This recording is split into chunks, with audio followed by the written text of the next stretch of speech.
Show. Opie and Anthony on your radio. Let's remind the fine folks, Jimmy, we got lawn tickets today, right? Yes, hoping more of the song would play, but I forgot. No singing. August 2nd at PNC. Today, I think at 9 a.m., 2 hours from now, tickets go on sale for $10 lawn seats. We're only doing 1,000 of them this year. The show's August 2nd at PNC. It's the only traveling virus we're doing, thanks to not being able to get the venue we want in Boston and not being sure what's going to happen with Buffalo. It's very scary. Yeah, if the media is listening in Boston, enough. We need to talk to Mayor Menino and work out our differences. Oh, boy. The thing happened well over 10 years ago, and we want to be doing live events for our Boston audience. We're doing very well in Boston. We had a trend come out yesterday. We went through the roof. And we want to be doing things. We got an animation festival we would love to do in Boston. Yeah. We would love to take this Traveling Virus comedy show to Boston, but there seems to be a problem between us and the mayor still, 10 years later. 10 years later, and there's still issues. People could, be out of jail by now for murdering someone. Yeah. Let up a little, please. Let it go. It's time, sir. It's time. I don't like the way you said we want to talk to the mayor. Like someone's going to go, all right, get him on the horn. Yeah, get him on the horn. I want to discuss the fake death thing with him. Yeah. Well, we acknowledge that he's hurting the economy, isn't he? Because that's a lot of if you sold out, we would sell. That's money that the city would have had. We would sell easily 10,000 tickets up there. Yes. Yeah. So he's hurting the economy. Yes. Mm-hmm. Yes. Well, they own it. And we've acknowledged at this point how dumb it was for us to do that back in the day, and it's time. Yeah, let it go. Let us do our stuff up there. And you haven't made fun of him since? Hell no. Well, just the basic fun. He's a marble-mouthed idiot. Way to smooth it over. Well, that'll get us right in there. Okay, look forward to us in Boston there. The Ambassador and Anthony Show. Ambassador. I think he could, respect the fact that we're acknowledging he can't talk too well. Got a big tongue that might be a little too big for his mouth. All right, why don't I shut up? 877-212-08. I do want to say good morning to everyone listening on BCN. We got Louis C.K. in studio today. Yes. What's up, Lou? Good morning, gentlemen. That's it? Yep. That's it. I'll see you guys later. All right. Thank you, Louis C.K. for stopping in. What time is your unmasked today? I'm doing Unmasked at 1 o'clock this afternoon. At Comics, so which it'll be homeless people and... Huh? It'll be homeless people and... I don't know, 1 o'clock on a Friday. I guess who stops in? What audience is there? You will have a full house. Trust me. Oh. And Ron Bennington does that. Yes. Yep. From the Ron and Fez show. Yes. And he has become the new Barbara Walters of the interview for comedians because he does get you guys to really open up and sometimes even weep. Who's cried on that Who's show? cried on Has that anybody show? cried? Has anyone cried on that? You should have checked before you said that. I just heard I heard he really gets guys to open up and talk about things they normally wouldn't talk about. Yeah, he'll get some stuff out. Did you cry, Jimmy, when you were on? Hell no. No. Jimmy doesn't cry. Jimmy doesn't cry. Hey, Lou, I think Louis would be a great, because Louis is a great storyteller. Like, Louis has this knack for really just being interesting. He's very truthful. He can tell a story better than most people I know. I think you'll be a really interesting 1 hour interview. I hope so. As poorly as I just sold that. Yeah. I heard Louis doing a bit the other day on XM, and I think it was for the Unmasked. You were like they were promoting it or something, and I wasn't sure it was you, but I was listening and I thought it was very funny. And then it was like, and Louis C.K. will be. I was like, I should have known that was Louis. What was the story about? It was very funny. It was about your bank account being $10 negative. Oh, that's really that's my old story. It was very funny though. Like, you're so broke you can't even buy nothing because you don't have, you have less than nothing. Yeah, no, it was about how I had like $15 in the bank and then they charged me for not meeting the minimum balance. So then it's a true story too. So now you're in then I had numbers. Then I had negative $10. Negative 10. Because they charge you for not having enough money. They take money from you. And, which is, it's how the country works. Like, rich people actually get paid to have money. Just because you have money, they just give you more money, which is... And if you don't have enough, they go, what are you doing? That's not right. Give us more money. And they charge you. And they take $15 from you and give it to some rich guy. Right. I mean, where else is it going? It's not going anywhere else. And then you have -10, and then it's, God, this is an old bit. And then at -10, you can't even afford something that doesn't cost anything. Yeah, you can't Like somebody goes, take this, it's free. I'm like, I can't afford it. I don't know. That costs nothing, and I have less than that. That is a great bit, though. The people that $10 to be broke. The people that have negative accounts should be the ones that get the money. The problem isn't being worked very well over there. Every month, you have to keep this minimum balance, or they take the money that obviously you can't afford to lose because you can't keep up the minimum balance. But if you do take a step back and just look at it, how ridiculous is it that the more money you have in the bank, they give you more money? Yeah. No, if you have $100 million in the bank, they just give you $1 million periodically. Every so often. As a reward for how lucky you are. But if you got $100. Yeah. And that's true about American life in every way. Sure. Like, if you have a load of money, then you get a loan. They don't charge you any interest at all. Really? And they give you incentives. Yeah, but if you're broke, if you're having trouble paying your bills, and you get a loan, your interest is like 30%. It's the only way you'll get a loan. And then you're paying more. And if they're putting you at higher risk to default. Yeah. Because you're such a default risk. And if you do happen to get like a credit card with a lower interest rate and you miss a payment, the interest rate goes up. Yeah, so now they're charged. Obviously, you couldn't afford to pay it at the lower rate, but now that you missed the bill, paying the bill, now they're going to charge you even more, 25% interest instead of like 12. It should be the other way around. If you're knocking your bills down early, they're like, oh, I see you have well, then let's go ahead and double that. Yeah, double it. Seems like it's not going to hurt you. I could afford it. Yeah. Unbelievable. Yeah. And after, by the way, if you're listening to XM202 today and you can't make Louis' taping, they're airing My Unmasked, Regan's, and Patrice's from noon to 3, I think, instead of Ron and Fez. Wow, that's pretty cool. Yeah, that lazy crew just taking the day off. As you again. Yeah, right. How dare Jesus. All right. Hey, moving on. Louis's got a couple daughters there. He's an incredible father. Oh. And, you know, you don't like people to know that? What? No, I was just an incredible father. No, thank you. You really are. Throwing back by what he's saying is you're not a credible father. You're an incredible father. I'll tell you why I know that you're an incredible father. Why? Because in the middle of doing some great radio with us, you'll stop everything and make 1 million people wait so you can answer your daughter's question in the background. Sure. And this happened on many occasions.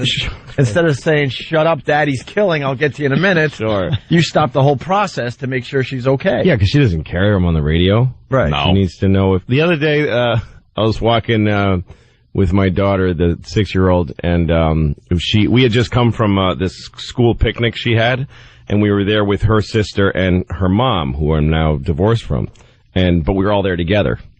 Aww. And then we were walking away, and she stopped and looked kind of somber and said, Daddy, can I ask you a question? And I thought, oh, wow, this is going to be heavy. Heavy stuff. Like, she's deep in thought. She looks really serious. Yeah. And I actually got on a knee, and I said, of course you can ask me a question. And she said, how many seconds in an hour? And I said, oh, well, honey, your mother doesn't love you. Oh, Jesus Christ. Now you say you're divorced. It's all No, we're separated. You're going through the thing. I just like saying divorced. It feels good. I mean, we just haven't done it. Get used to it, yeah. We haven't set a date yet. But, looking forward to it. It is exactly the same as getting married on the other end. It's on the tail end of it, yeah. Like, when you're getting married, when you truly love each other, you're like, well, we'll have the wedding at some point. Like, we don't really care. We're, like engaged couples that kind of don't get around to it for a while. Mm-hmm. It's say, oh, no, I mean, we hate each other, but at some point we'll put it on paper. We're going to have a small divorce, just go to City Hall. Yeah. Just the two of us. Don't want a lot of people being involved. Yeah. Do you think this is going to be a messy divorce? No, I don't think, because we're doing it together. And anybody who's the only reason I say this on the air, because I think it's important, if you get divorced with kids, you should do it with a mediator. If you get two lawyers, the lawyers want you to fight to the maximum level. Of course they do. So they'll tell that's you smart. Because there's nothing in it for the lawyers if it's solved right away. No. The longer it goes, they get their it's the worst piece of the action. It's the worst possible way, because when you have kids, if you're divorced and you have kids, you're still combined as if you're still a family. Yeah, you have now this permanent attachment to this woman Forever. no matter what. Forever. She will always be the third most important person in my life, even if I get remarried. I am so glad I didn't have kids. Yeah, no, I am so glad kids, I never have. I just ship off checks, and and even that will end. Yeah, and if we had two lawyers, they would both tell us the most contentious version of our rights, so that we would fight each other, and then and also it's. Wait, Lou, how does a mediator get paid? How do you guys pay a mediator as opposed to a lawyer getting a percentage? How does a mediator? We pay him per the hour. We go every week to this guy. And we together? Yeah. And how is that? And they kind of divvy stuff up. Well, and we talk about our schedule with the kids. There's a lot of, there's an ongoing process of raising the kids. But are you looking at each other like, I hate you, or is it like very... Well, I don't, there's times in mediation, I don't hate her. And actually, we've grown to be pretty, we get along better now, for sure. I don't hate her. Never have.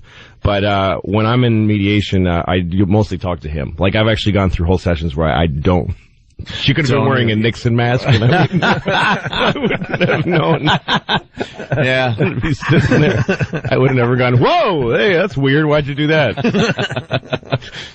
But, lawyers will just rip you to pieces, make you hate the other person. Yeah, and also it doesn't make sense financially, because there's a bunch of things that, there's going to be some formula of how much am I paying in child support, and how much am I paying in alimony, and how much of it is this enhanced earnings thing. Oh. And those three are different tax rates and stuff, so it's better for the family in general if I boost, I don't know which one is less taxes. Yeah. But if it was lawyers, they would just try to get these maximum amounts for her, and it wouldn't make sense. You know what I mean? So we can actually, we all gotta live together.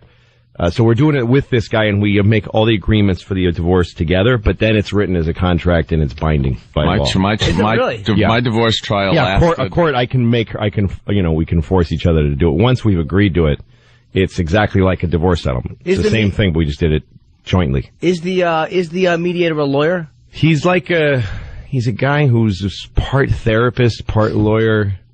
Part a bunch of things. He just knows everything. Jack of all trades, master of none. Right. More people are doing it your way too.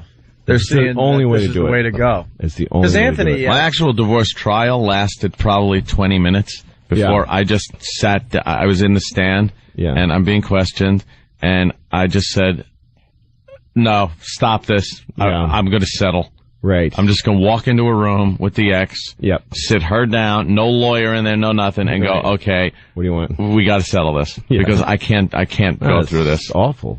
It's horrid. And you do wind up really, legitimately hating the person. Oh, definitely. No, it's the worst thing in the world. Ugh. Because you couldn't possibly feel more anger towards anybody than an ex-spouse. No. There's nobody you could that is the worst person on the planet. And being filtered through a lawyer. Oh, yeah. Like that. And no one can take more from you than someone who you were supposed to share everything with the rest of your life. And who now you're not going to. I was driving home so many times where I was just... it was all consuming. Mm-hmm. Where I'd be driving home with anger. Yeah. Just anger and just wishing awful, horrible things. Yeah. It's terrible. No, it is terrible. And the guy told us, the mediator's helped me a lot. In one sense, he's given me perspective on the thing. Cause one time we were talking about some issue, and I'm telling him really I feel like I'm saying something really dramatic right now. This is something I'm opening up and saying that I haven't said in 15 years with her. And he has, I'm going to really make him understand this. And as I'm saying this really big stuff, I realize that he's sort of staring at my eyes and then my nose, and then he's drifting. Yeah. And then all of a sudden he goes, like he's just surprised all of a sudden to be in the room. Because he was falling asleep. And I'm looking at him, he's looking at me really intently, and then all of a sudden he goes, what? And I realized that he's been falling asleep while I'm talking. Because I'm boring. And we're boring. The whole thing is boring and common and he's stupid. heard it all. He's heard it all. He's seen it all. Yeah. And also, who cares? Like, I think it's this big thing I'm going through. Who cares? Yeah. Just another couple breaking up. Shut up. That's what the same thing I thought about the trial. Like, I'm thinking, I'm talking to my lawyer and I'm going, I got this. I was thinking about this all night. What if this and strategy? And it's like, no. You don't seem to understand. This is a formula thing. No. This is a math problem. This has nothing to do with you. No one's going to barge into the courtroom and say, Your Honor, I have evidence that's going to, it's this and this, and they take a little slide rule, and they do that, and that's what happens. No, it's just America taking another dump in the love statistics. Yeah, that's it. You're a stat. Congrats. Congrats, statistic. High statistic. How are you? High 70%. Yeah. Is it up to 70 now? I think it's about that. We really got to hit that 100% mark where nothing ever works out. I remember when it was like 50 or 60. Now they're saying 70? I might be saying that. Wow. The divorce rate? I might be making it up. Don't get excited. Wow. That's pretty high. She's still saying wow. I'm admitting it doesn't matter. You said it. Now it's out there. You just threw it through this microphone. It went out the airwaves, and now it's fact. Find that stat there, Stone Brain. Hey, so going back to your kids, there's a story that happened in a mall. I want to get your take on it. Simple as that. All right. It's a pretty good one. A mother outraged. Her 5-year-old daughter had an emergency, and she says store employees refused to help. The mother says she was eating at a shopping mall when her 5-year-old started screaming. Many parents can relate. It was a bathroom emergency. But when she went to the nearest place for help, they said no. She says her daughter had a massive accident. Well, now the store's owner is receiving death threats because of this bathroom backlash. This just never should have happened. It never should have escalated this high.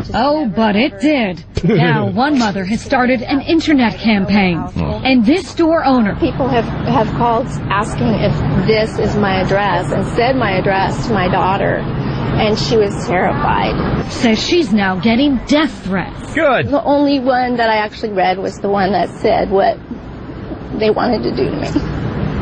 That was... beat me with a lead pipe. Well, stop thinking your stupid bathroom is sacred. All right, wait a minute, though.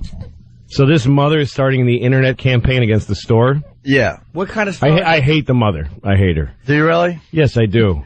Yeah, but see, you got the 5-year-old. Obviously, I got a 6-year-old and a 3-year-old, and I've been out in public with them many times. Yeah. Been at Yankee Stadium with them. And you need a bathroom. Yeah, you need well, okay, here's what happens. You're at Yankee Stadium with your 2 kids, and you don't want to, the Yankee Stadium men's room. Right. It's pretty disgusting. Sure is. And I don't want to go there and be in line with my kids and then go into a stall that's just got, is just a chocolate-covered toilet seat. But I do it. Because I know later I might not have a bathroom. If her kid has started screaming, I have to go to the bathroom, that means she's a lousy mother. That's all. I can just tell you that as a fact. Oh, that she doesn't know how to take care of her kid. She should have maybe sooner found something. She's a self-centered, stupid mother eating a fat burger at the mall. Just an idiot. The key word there was massive. Yeah. The kid had a massive accident. I don't want to. Wow. I think there's more that's going to be revealed here. Oh, is there? Instead of us saying it, because like the lead pipe thing, came out of nowhere. I'm hoping these other facts come out of nowhere. Beat you with a lead pipe. Anthony said massive. Yeah. Massive is key to this story now. Okay. Keep listening. Okay. And this lady's now getting death threats because, she wouldn't let the mother with the young child use her bathroom. Because there's rules about it. Your public restrooms, there's when you have a store or a restaurant, your bathrooms are either rated for public use or not. Yeah. You can't, it's actually a rule. So the woman's legitimate by not letting the person. It's a dumb bathroom. All right, let's hear. This after a Huntington Beach mom walked into Rocky Mountain Chocolate Factory. Louis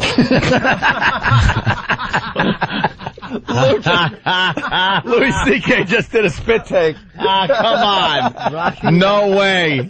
Wow. Is that the name of the place? That's why we don't want to give too much away. Yeah, there's a lot of surprises in this story. A lot of surprises. My daughter left truffles all over the floor. Rocky Mountain Chocolate Factory. Yuck.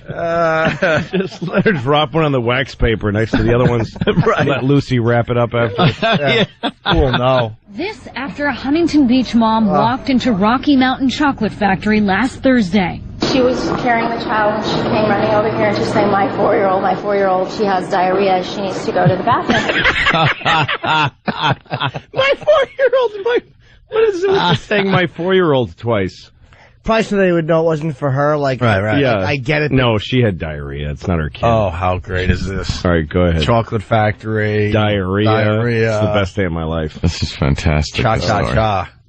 Over here and she's saying, my 4-year-old, she has diarrhea. She needs to go to the bathroom. Owner Bonnie Overturf wasn't there at the time. She says her employee instructed the mother to go to the public restrooms around the corner, a policy Overturf has advised all employees to follow. Per health department regulation, no person not working with the food can come They have through diarrhea. and be that close to the food. But on a blog, the mother wrote, I beg them to have a heart, that she was only 5. But by that time, she had lost it all over herself and me. I beg them to have a heart. Have a brain, idiot. The bathroom's around the corner. Around the corner, just You're go. in a mall. There's bathrooms around the corner. You don't Stop go into a arguing. store.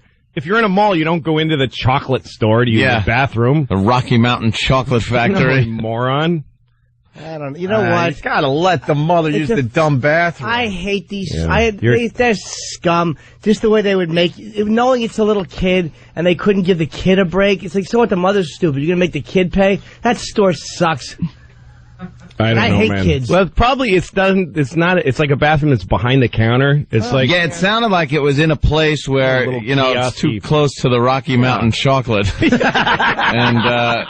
you don't want a little kid back there. Now they were just being stupid employees like every one of us deals with. Yep. I Just don't know. complete robot employee douches. I guess it just touches a nerve with me because I hate the mother. I hate that most American parents are just so stupid. Right. They don't make the slightest effort. I'm so to get ahead happy. of things with your kid. So you happy ask, she you was ask your exploded kid on. when you're out with your kid. You ask him every 20 minutes or so. You got to go? Do you have to go? Yeah, but I'm with Jimmy, man. You walk around New York, you need a bathroom every once in a while, and there's a bunch of these scums. They won't let you use their bathroom. Like, you have to buy something, so then you're sitting there buying dumb gum so you could use their stupid, turlet.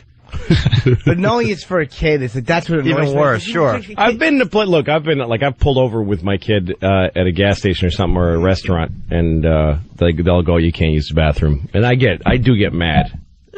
But you're responsible for your kid's anus and urethra, and what emits from there on. Well, therein. so they didn't let you use it?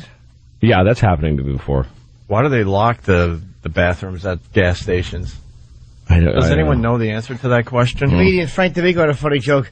Are they afraid someone's going to break in and clean it? This made me laugh. Here's the last part of the story. This is what the mother wants everyone to do because of what happened. Had I been Bring there, a cork. yes, I probably would have allowed her to go in the back because I am a mother and I understand that. The mother says she ran into the theater next door to clean her daughter up. So far, over 100,000 people have viewed her blog, where she encourages others to boycott all Rocky Mountain chocolate I hate her. factories. I don't hate her. I love her. Yeah. Ugh. I'll tell you why. I hate her. It's not. She's sitting there. This is what I see. See, I'm a parent, so this is what I see now. She's sitting there, starting a blog and a website. Yeah. And her kids, Mommy, shut up! Shut up, I'm doing my blog. I'm making a website because you pooped your pants on my body. Mommy, I was tired. I want to go to bed. Shut up! I'm blogging about your diarrhea that came out of your anus. No. Sorry. It's funny, but Sorry. it's all right. Here's what it is. It's so true. No, he's right. This woman is now, she has this purpose. Yeah, no, it's doing everything to avoid being any kind of You a get parent. so sick and tired of Yeah. dealing with this. It's not like it's everywhere you go. It's every robot. I could care less about anything other than getting out of here, employee, and they treat you like crap, and people get tired of it. So when you have a chance, she's just attacking. Why else would 100,000 people go? Because people enjoy being angry, especially from a what about the kids angle. Yeah. But I don't It's care just about people kids, going, and I'm how thinking that. awful. It's okay for single people to do stuff like this, but when you have kids, you just roll with the punches. I mean, she's being stupid. And also, I don't know, I wasn't there, but the timing of the story sounds like she ran in. I mean, this is what it sounds like. She went, oh, help! I'm going to sue you now. Yeah. It was like, help! Oh man, we don't allow Quick, that place. she Please, needs- could you just... Oh, I'm gonna go do a blog. It sounds like even if she let her use the bathroom, that the kid was going to lose it would before not they have made it. Yeah. She probably would have had diarrhea on top of the chocolate. Yeah. I think there's Yeah. a good shot. Good chance. If the diarrhea got on the mother, so the kid was probably wearing a dress. Oh, God. That means the mother got diarrhea on her, according to this story. Yeah. So a little girl had like this skirt which looked like an upside down funnel. Like she was like a diarrhea dispenser. She came in with holding a kid in her arms saying, "Can I please splurge diarrhea all over your food? Can I hand her to you over the counter so that the diarrhea just goes all over your Rocky Mountain chocolate." Yeah. All right, let's get to the end of the story. I'm rooting for the blog. Yeah, let's I hate these employees. let's see how this They give ends. you nothing. Few seconds of dead air yeah. to let the delay build up. Right. All right, let's see what else we got here. Urges others to boycott all Rocky Mountain chocolate factories. On the mother's end, what a sad thing. Here you have a child and we have an emergency, and where can I go? If I was a mother and I had to go and take my child somewhere, and am I going to have a door closed on me because I'm having a problem? Overturf tells me she apologized to the mother. She's also contacted police because of the anonymous threats. We tried to contact the mother today, but couldn't reach her. Yeah, because she was too busy blogging. Yep. That's good. Yeah. Good. Toast rain. An oldie but goodie. Toast rain. Yeah. That's what you get. All right, we got to take a break. We're getting a little late here. That's what you get for being dicks all the time. Mm-hmm. At every chance, people are dicks, and that's what you get. Have a lead pipe hat, stupid.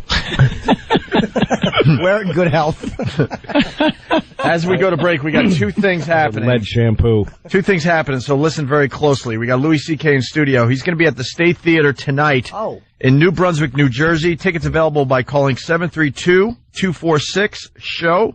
Or you could go to myspace.com, obviously, /Louis C.K. And then we got tickets for our O&A Travel and Virus Comedy Show going on sale today. $10 lawn tickets for the August 2nd show at the PNC Arts Center in Homedale, New Jersey. And Louis, you can't see at our show. Unfortunately, you can't hold out and wait to see Louis because he's going to be in Edinburgh performing in Scotland. Yeah. Aye. We lost Louis this year to Edinburgh. Scotland. Scotland got him. Nice. Very sorry to be missing it. It's actually pronounced Edinburgh, I think. Oh, is right. Edinburgh, sorry. I said- Edinburgh.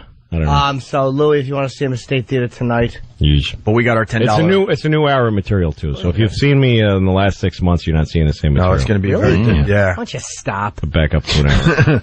$10 lawn tickets starting at 9 a.m. through Ticketmaster for the August 2nd show at the PNC Arts Center, the O&A Traveling Virus Comedy Show. We got Louis C.K. in studio today. Opie and Anthony. I'm dead serious about Mayor Menino. He's got to let it go, man. He's got to let it go. I don't think he's going to with some of the comments that we've made. Got to get the word out. We want to meet with the mayor. You've got to get through one We're of a these big without part of, making fun of him. I know. How about we let him... We're a big part of Boston radio. We have an animation festival that needs to be done in October. We want to bring it to Boston, but we can't get a venue because, he's holding a grudge, this mayor. Can we let him throw pies at us, maybe? No! Lingy. And we want to bring the comedy show up there this summer, and we just can't do it. We can't get into Boston itself. Mm-hmm. He's got to let it go. It's been 10 years, Lo. 10 years we did a dumb radio prank. Did you ever tell Which him we you're acknowledge now. What? sorry? Did you tell him you're sorry? Did you ever do that? There was attempts to get to the fine mayor, but you learn it's not easy to just call up a mayor. I think we did apologize on the news, and it came off as one of the most insincere Yeah, apologies I've ever seen Do we have our in my apology? life. Like a John Rocker apology? It was so bad. We were laughing during it. Yeah.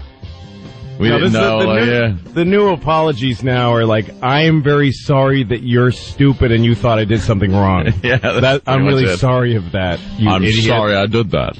I'm sorry I said those things. Because they're all forced. Because they're all being Yeah. pressured, and no one's being genuine about it because they shouldn't have to apologize for everything they say that's not perfect. The whole country sucks. Yep. But it's time. He's got to let it go.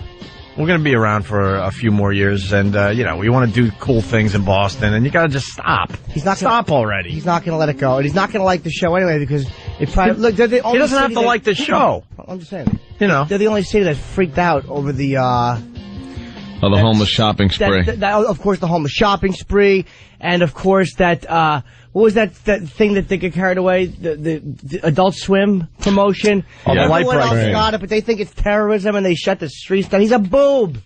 Yeah, no. Once you realize, oh, it was just for a TV silly thing. Yeah. You stop being mad. You don't keep. Yeah, you don't keep being mad when you find out. This is what my ex-wife. How nice does that sound? That's what it was like with her. That she'd get mad at me because she'd assume I did something. Yeah. She'd go like, "You didn't call the pediatrician, did you?" Like she would never ask me, "Hey, did you call the pediatrician?" She goes, "You didn't call." Oh, did you didn't call. And did then you? I'd go, "Yeah, I called him. I went. He gave me a script. I went and got him, and the kid's on this stuff already, and we're set to go." And she go, "Oh, okay, because." I thought, you know what? I thought you're not going to do it, and I have to do everything. And she'd yell at me anyway. It's like, wait, no, I did it. But I did do it. Yeah, but you never do, though. But I did, though. But I did, though. So Yeah. you can't. But you're still so that's what this guy does. That's what Mayor Menino does. I would make a conscious effort to do certain things that I was told I didn't do. Mm-hmm. Like, I didn't do enough of, or Right. didn't do it. So you make this Oh, yeah. conscious effort to do it. Right. And then, if you slip up once, Yeah. everything you did when you were doing it is negated, and all of a sudden it goes right back to, you never do this. No, that's exactly right. That's when you realize you're not storing equity with anybody. No, you're not. And you're not, that means you can't repair a situation. That means Yeah. that somebody's mad at you because they're miserable. That's when you realize it's got Yes. nothing to do with you. Then it's time to leave. It does, yeah. It's just gotta Time go. to go. When you get to that point where like, Gotta I'm actually changing Mm-hmm. and repairing some of my faults, but they still exist in this person's brain Yeah. because they didn't exist in the reality to begin with. Yeah, I'm really 'Cause like, I'm actually a much better person than they trying to do something. It's like, Yeah. okay, all right, not attentive enough for some certain thing. So you become very attentive of this Right. thing, make up for it and stuff. And then the one day you screw up, you It's all gone. fall off the wagon of being attentive. Yeah. You are never attentive. No, that's exactly No, right. no, but do a Vulcan mind meld on me. You'll read that I was actually consciously trying. Yep. No. No, you never No, do. you never weren't. have, you never do. That's too much Okay. pressure. Time to It is leave. too much pressure. No, one big component of contention we had was anytime I would go to work, I was leaving her with the kids. Like anytime I would go to work, by the way, to, pay bills. To get stuff. Stuff that, food so people wouldn't die. Die. Can you give But me a break? I'm actually going to work. Yeah, so but actually I go feed to work our so that you have kids. water and you don't have kidney failure and die and get all bloated and purple. And that was the problem, going to work? But anyway, so sometimes I would go, like, I would actually say, like, you know what, I'm not going to take any extra gigs or run out, and I'm going to just, like, stay home for, like, a week, go do the shopping and bring both kids with me to do the shopping, like, do everything I can for this X amount of days to totally take the pressure off of her. And then, like, after a huge amount of time of doing that, I'd go, okay, I'm going to run out and do a show. And she, what am I supposed to do? She goes, what am I supposed to do? What, you're leaving me here? I'm like, wow. No equity. None at all. It's like you have a bank account where you put in money all the time. You go back and they go, no, you're not nothing. There's nothing in there. You have negative $10. I was here 2 days ago. I made a $100,000 deposit. No, you didn't, jerk. No, nothing. You never do that. Like if the bank could be moody. That would be them. Just take your money. No, you never put money in this you didn't. account. No, I really. No, but I did. I put a did. lot in recently. I did. Well, the past week I didn't put any in. Yeah. But I've been putting it. No, you never did. You never did. But I have footage of me putting. Oh, you with your footage. Ugh. Well, you're out of that. Ugh. You're out of it. I love it. Ugh. Can I ask you a question? What's Yeah. one of, maybe you can't think of the most, because what's one of the angriest you ever were at your spouse? Boy, that's really hard to say. We're one of them. I know that there's probably not one like No, it's like the Woody Allen's joke about my parents only hit me once. They began beating me in 1947 and then finished in 1962 or something like that. You can't really pick out that special moment. Whatever, Don Gavin in Boston who said I tried coke once for 15 years or whatever. It's like that. It's like just, I mean, it wasn't me being angry at her. It was just a miserable 15-year misunderstanding. But I mean, what one would you like? 15 years of just slip-up miscommunication. There doesn't ever seem to be this defining one, wow, that was a real bad one. It's just this underlying miserable. Here's what it was you're like. Stuck. Yeah, here's what it was. It's just every day. It was like, okay, Anthony, say you're just something really exciting happened for you. Like you just got your own TV show. Hey, yeah. Pretty good news. All right, let's just say. So you come home to bring this news home. Oh, God. Okay? Yeah. So just start, like, because you're excited. Yeah. You just start saying, I just got called by HBO, and this is what's going to happen, and okay, and I'm your wife reacting to this. Uh-huh. Okay, all right, go ahead. Honey, you're not going to believe this. HBO called. I got the show. This is going to be fantastic. I'm going to be have a show that this is going to. You're actually hurting my ears because you talk quieter. You're actually hurting me. You're just talking really loud.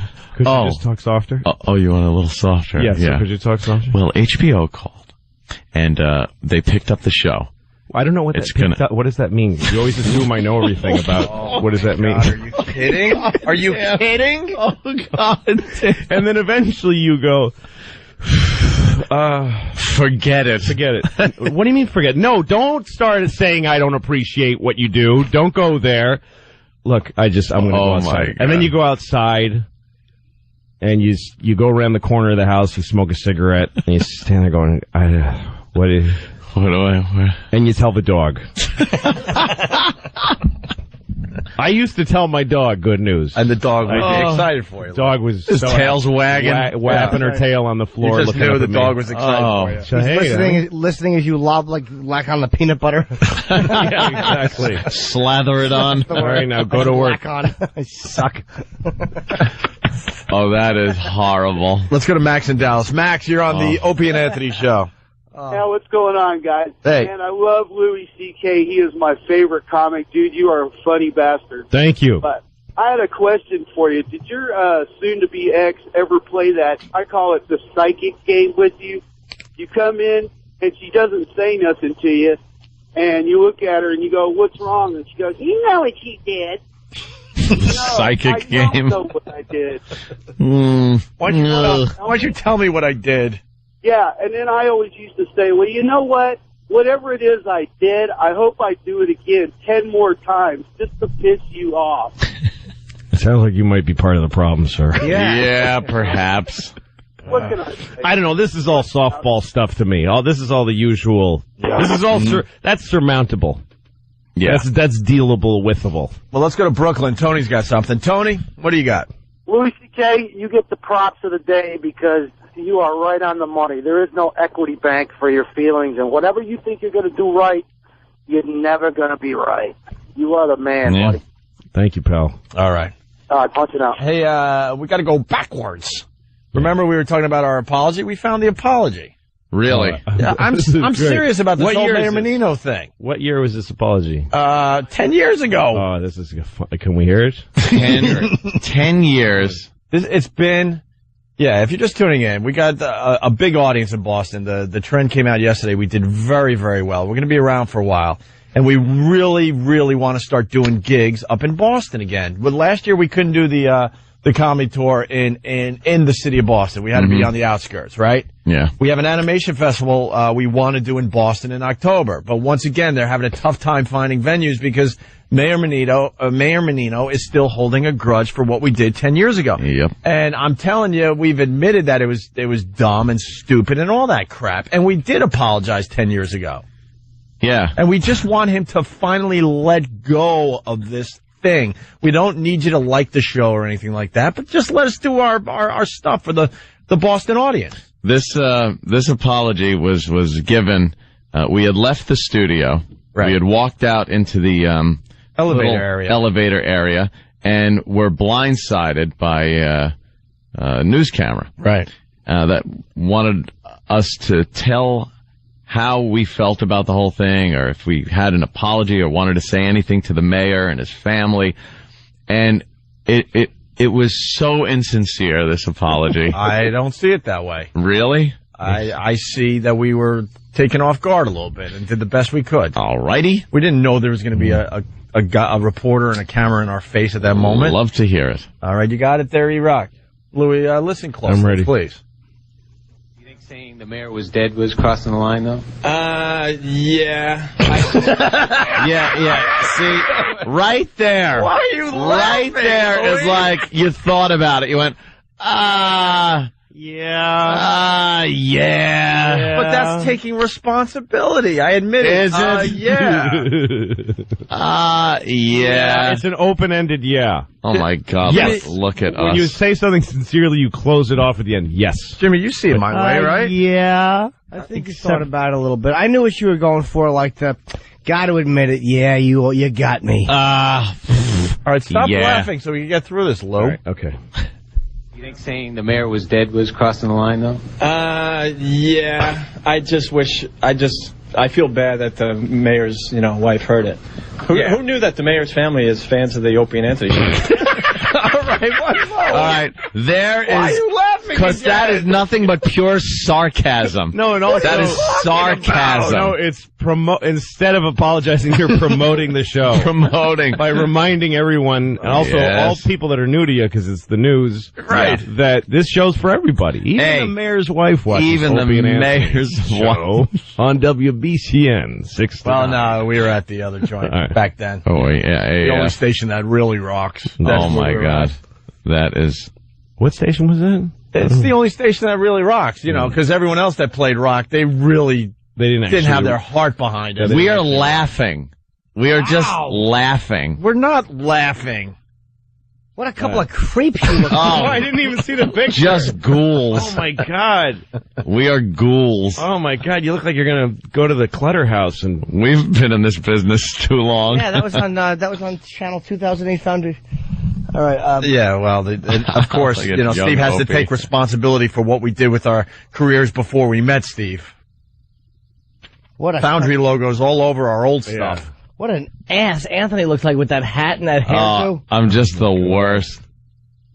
By the way, Stump Brain is reaching out to Mayor Bloomberg here in New York, and he's going to talk to Mayor Menino, hopefully on our behalf. We're taking this very seriously. Oh. It's time to bury this thing with the mayor of Boston. Yeah. Stump Brain could get some things done, I'm telling you. Let's go back to the apology, Lou. That's right, Anthony and the boy with the Dutch boy hairdo. You should be on a paint can saying you're sorry. paint can. All right, here we go. I feel bad that the mayor's, wife heard it. Who knew that the mayor's family is fans of the Opie and Anthony show? Used to be. Honestly, I think it's stupid. I think anyone who listens to our show for the last 3 years knows what we're all about. We've done pranks like this. Actually, I think it's stupid. Honestly, I think it's stupid, you say. Grief-stricken. This is the worst apology I've ever heard. It's a good apology. It's a non-apology. Very contrite. Honestly, I think it's stupid. I think it's stupid. I think the mayor's stupid, the family's stupid, everyone's stupid. How many seconds? I think it's less than 10 seconds from yeah to I think it's stupid. Like that's how long you were able to hold the farce that you gave a crap for. For 10, I'm looking at the timeline of that sound thing. I think it's about 10 seconds. Yeah. Well, come on. It's a terrible apology. Let's acknowledge this was 10 years ago, though. I know the Sure. mayor's people are listening. And Sure. we really want a meeting and bury the hatchet finally. Mm-hmm. No. All right, let's go back to the apology from 10 years ago. Honestly, I think it's stupid. I think anyone who listens to our show for the last 3 years knows what we're all about. We've done pranks like this for the last 3 years. We apologize to the mayor and his family. I am sorry, Mayor. What are you laughing at? That was Anthony, right? I go, we apologize to the mayor and his family. Like a 4-year-old. Yeah, it's like, all right, we apologize. Sorry I hit my stupid, ugly sister in her fat face. That is the most insincere apology I've ever given in my life. And I've given some real insincere sincere apologies. It's just like, we apologize to the mayor. All right, Look. you satisfied? Look, this is the first apology of many that we had to do in our careers. This is the first one. It's great. Don't expect us to, That's great. know what the hell we're doing. I think we did a pretty good job for our first apology. But it's not the first one you've given in your life. Here we go. Just It sounds like terrible. It's unbelievable. All right, let's go back to the apology. We're almost done. And then we got the mayor's response, I think, right after this? Yeah. All right, here we go. We've done pranks like this for the last 3 years. We apologize to the mayor and his family. I am sorry, mayor and family. Seriously. I will not accept the apology this time.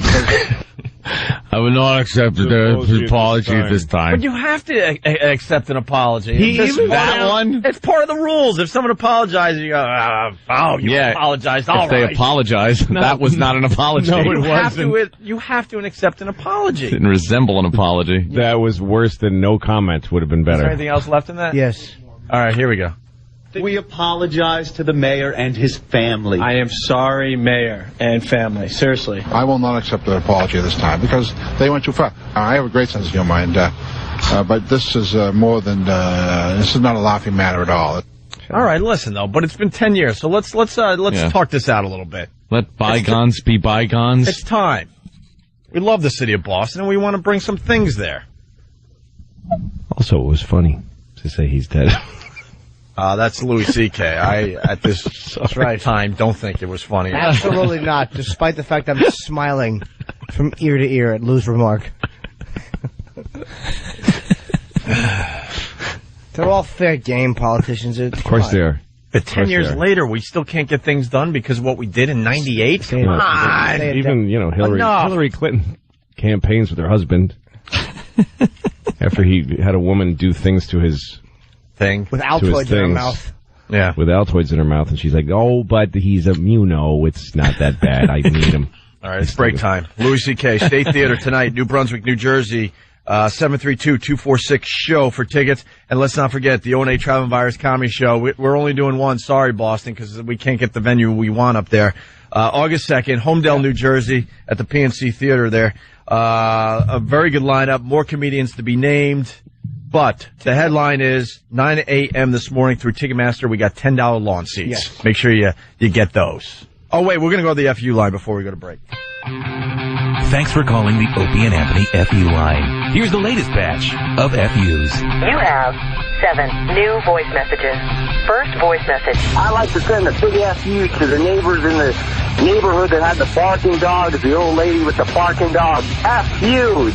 Stick your effing dog up your effing you barking son of a bitch. Next message. Hi, I'd like to give a big FU to the FCC. Next message. Hi, my name is Bruce. I want to send a big FU to Dave, my sister's baby's daddy, for burning down my mother's garage and my brother's 03 Cobra. FU, Dave. Next message. Hey, I'd like to leave a big FU to Brad, the son of a bitch that won't stop calling my wife. Leave us alone, you If you don't stop bothering us, I'm going to drag you down to 14th Street, and I'm going to feed you to Tippy Tom. F you. Next message. Hey, this is going out to those lawyers that were stopping O&A and Jimmy from helping Tom. You know what, lawyers? Get a life, bags. You. Next message. Hey, I want to send a big you to this fat bitch who's got personalized license plates that say QT Pie. You, I almost got into a wreck because I thought you were hot, you cow. Next message. Hey, this is a you to all you stupid goddamn Metallica fans. Lars is a drummer. You know who's a good drummer? Igor Calavera. This one sucks. Go ahead and air this, but I sound like a rambling, stumbling fool. You gay Metallica fans. End of new messages. Call the Opie and Anthony FU line. 866-FU line 1. That's 866-FU line 1. Thank you and goodbye. Scared me. That is shut someone up. Good morning, it's Opie and Anthony, Louis C.K. in studio. We got lots going on still. We could go many different ways here. We got the gun thing down there in D.C. We got a car that's running on veggie oil. Vegetable oil. We got a GTA crime spree that happened, out there on Long Island. Yeah. And then we got maybe a little movie talk. I gotta get the trailer, man. You do have to hear that, Jimmy? I have to. It's awful. Well, Wall-E is opening this weekend. It's getting like 90% positive reviews on RottenTomatoes.com, another Pixar animation movie from Disney. And then Wanted, Angelina Jolie's movie with Morgan Freeman. Right with him. I wonder if he's going to play a different character in this movie, or is he going to play the same character he plays in every effing movie he The ever guy does? who says wise things with that voice. Yeah. Stinks. Very low spoken. Go back to Electric Company, you speckled face weirdo. Louis. It wasn't even that great as The Pimp. I bought that movie on Otto's recommendation, that dumb Christopher Reeve movie. What was the name of it? Streetwise. Okay. It wasn't even that great as a pimp. No. He's awful. Andy Dufresne. Oh, drop dead. Andy Dufresne. I gotta correct I'd myself. like to say the sisters never got to Andy. Wall-E's getting 98% positive reviews. I hate that movie. Who's the douche I also that hate decided Wall-E. the movie sucks? I hate Wall-E. I hate that little I've seen those little Pixar animations where it's a cute lamp. Yeah. Oh, it's cute. It's Little looking lamp up like a moves funny around. lamp. It's and there's got little squeaky eyes. noises. Shut up.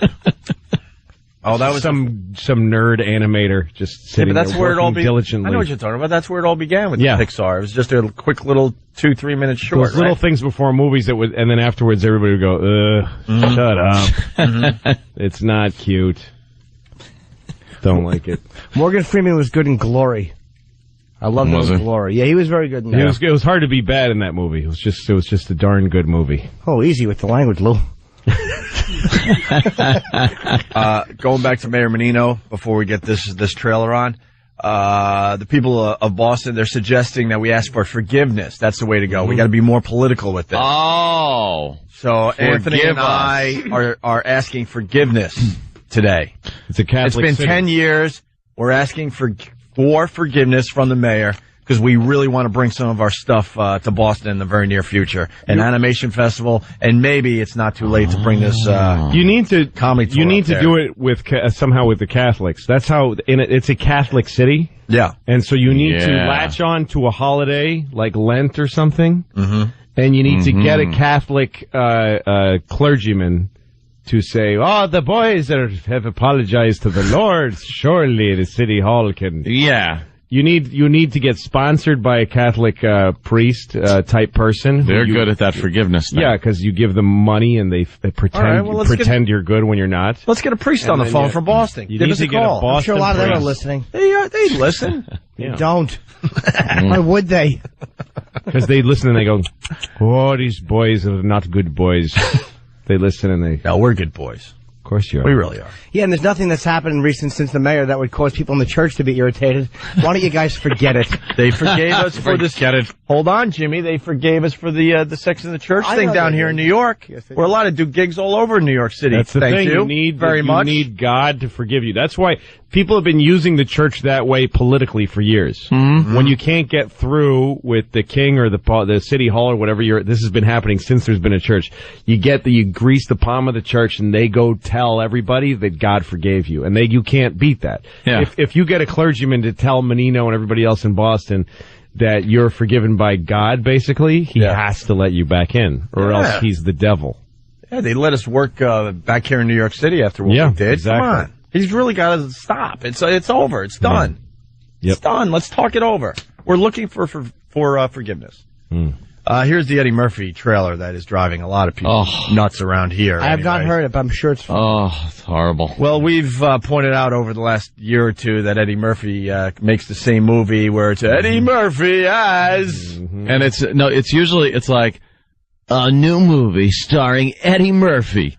And Eddie Murphy. And Eddie Murphy. Eddie Murphy. It's like he's got to play 18 characters in movies now. Yeah. I'd love to see a drama like that. You know?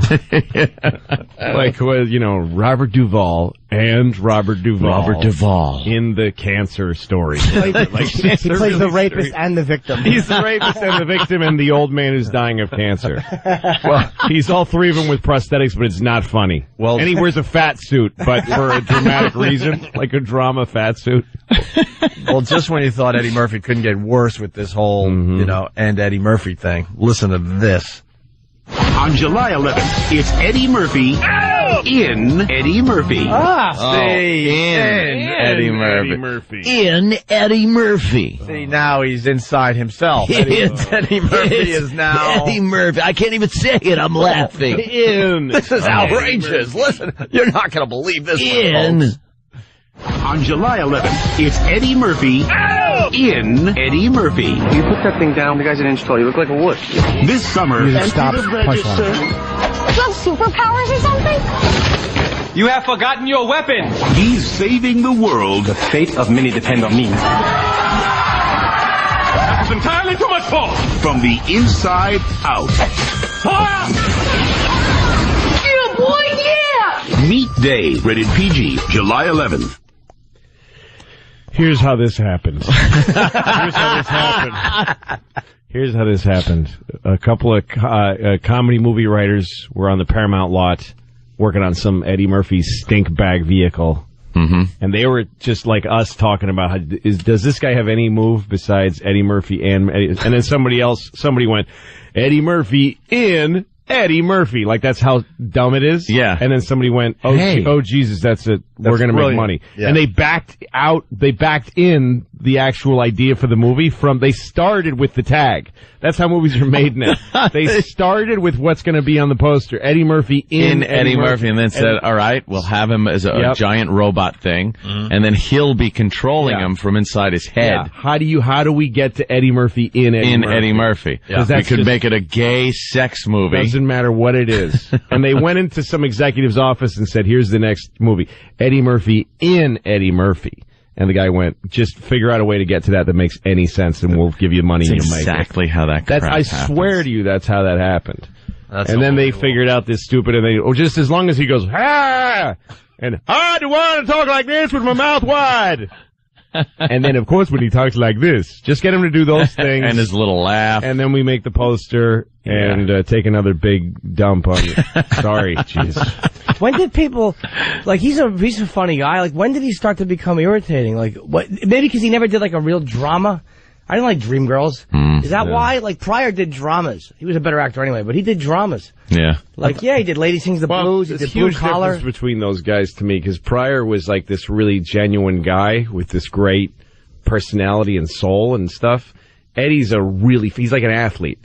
To me, he's unbelievably funny when he's funny, but it's just this ability he has. You know, like when you watch an athlete and you're so in awe of them, you start to think they must be amazing as a person. And then they talk and they go, duh! And you go, wow, you're not even aware of how cool what you do is. You're not, your brain doesn't measure up to your courage. Eddie's the same. I mean, he's just basically, he's a rich guy from Hollywood. So he used to be this young kid from Brooklyn, but he was driven by hunger to be successful. Mm-hmm. He wasn't a guy. I mean, Eddie Murphy, Richard Pryor was so full of incredible feelings and thoughts and ideas, and you put him in a movie, and it was great. So you're saying that he lost his edge? Yeah, I think it gets a little lazy because you got the money and everything. Yeah. You could imagine. I mean, I don't know him, and maybe he's the other way is he's just a businessman, like whatever, the guy who owns Kellogg's or the guy who owns Exxon. Or people like, God, that guy stinks. Well, no, he's just slamming down the bucks. This guy's making millions of dollars every year with movies that totally people definitely go to. He's got a sustaining box office quotient, but that doesn't make him interesting. Just makes him some dude with a lot of money. I wonder how much his movies make, because, I mean, obviously people do go to him. I mean, he doesn't have... Still do well. He doesn't have bombs, for the most part. Yeah. No, he gave up on guys like us who actually liked him when he was a young comic. He doesn't care about us anymore. These are for kids. These movies are for kids. That's true. These are multiplex. This is, Can I get 2 for the Eddie Murphy movie? Nobody even knows the Eddie Murphy movie. 3 for Eddie Murphy. Must That's who he wants. New Eddie Murphy movie. All right, let's move on. We got the gun thing. We got the car running on vegetable Opie, oil. the man's jumping out of the other man's ear. This looks very the same man. It's the same. How did they do that? It's hysterical. How did they get a man to jump out of his own ear? Why not have him jump out of somewhere else? It would have been much funnier. Ties his shoes, the other Eddie falls out. Rolls on the back of his pant leg. GTA? Yeah, with GTA. Video games are in the news again. You play the video games there, Lou? Probably not, because you got the kids. You can't be playing video games. No, sir. The new GTA game is just amazing. Absolutely amazing. Yeah, Danny, it looks no? great. You gave a look like, eh? No. Not the... Uh-oh. I played that game once. I just liked walking around town. I didn't get involved in the crime. Like, I actually You just had walk the guy around. walk around, stood on You the just corner wanted for to be a while. a law-abiding citizen in GTA? I just want to be a wallflower on GTA. You just are a walking around. weirdo. Just Hop in a walking around, cab, hanging around. pay for it. Yeah, hop in a cab, drive the speed limit, stop at the red lights. Yeah. You could do that. Stay out of trouble. Let the hooker keep her money. Sure. All that stuff, sure. Dude, I tried playing that game once because we were all in it, and all I kept doing was backing into the fence. I wanted to kick my television over. I was so irritated. I couldn't control the No, that's clicker. why, seriously, what I really did do was stay out of trouble. Like, you can tell where the hot spots are and every time I heard sirens, okay, I'll just stand over here by this building and wait for that to go by. Just stay out of trouble, see how long you can play the game. Can you walk around all Stay day away and from just not be bothered?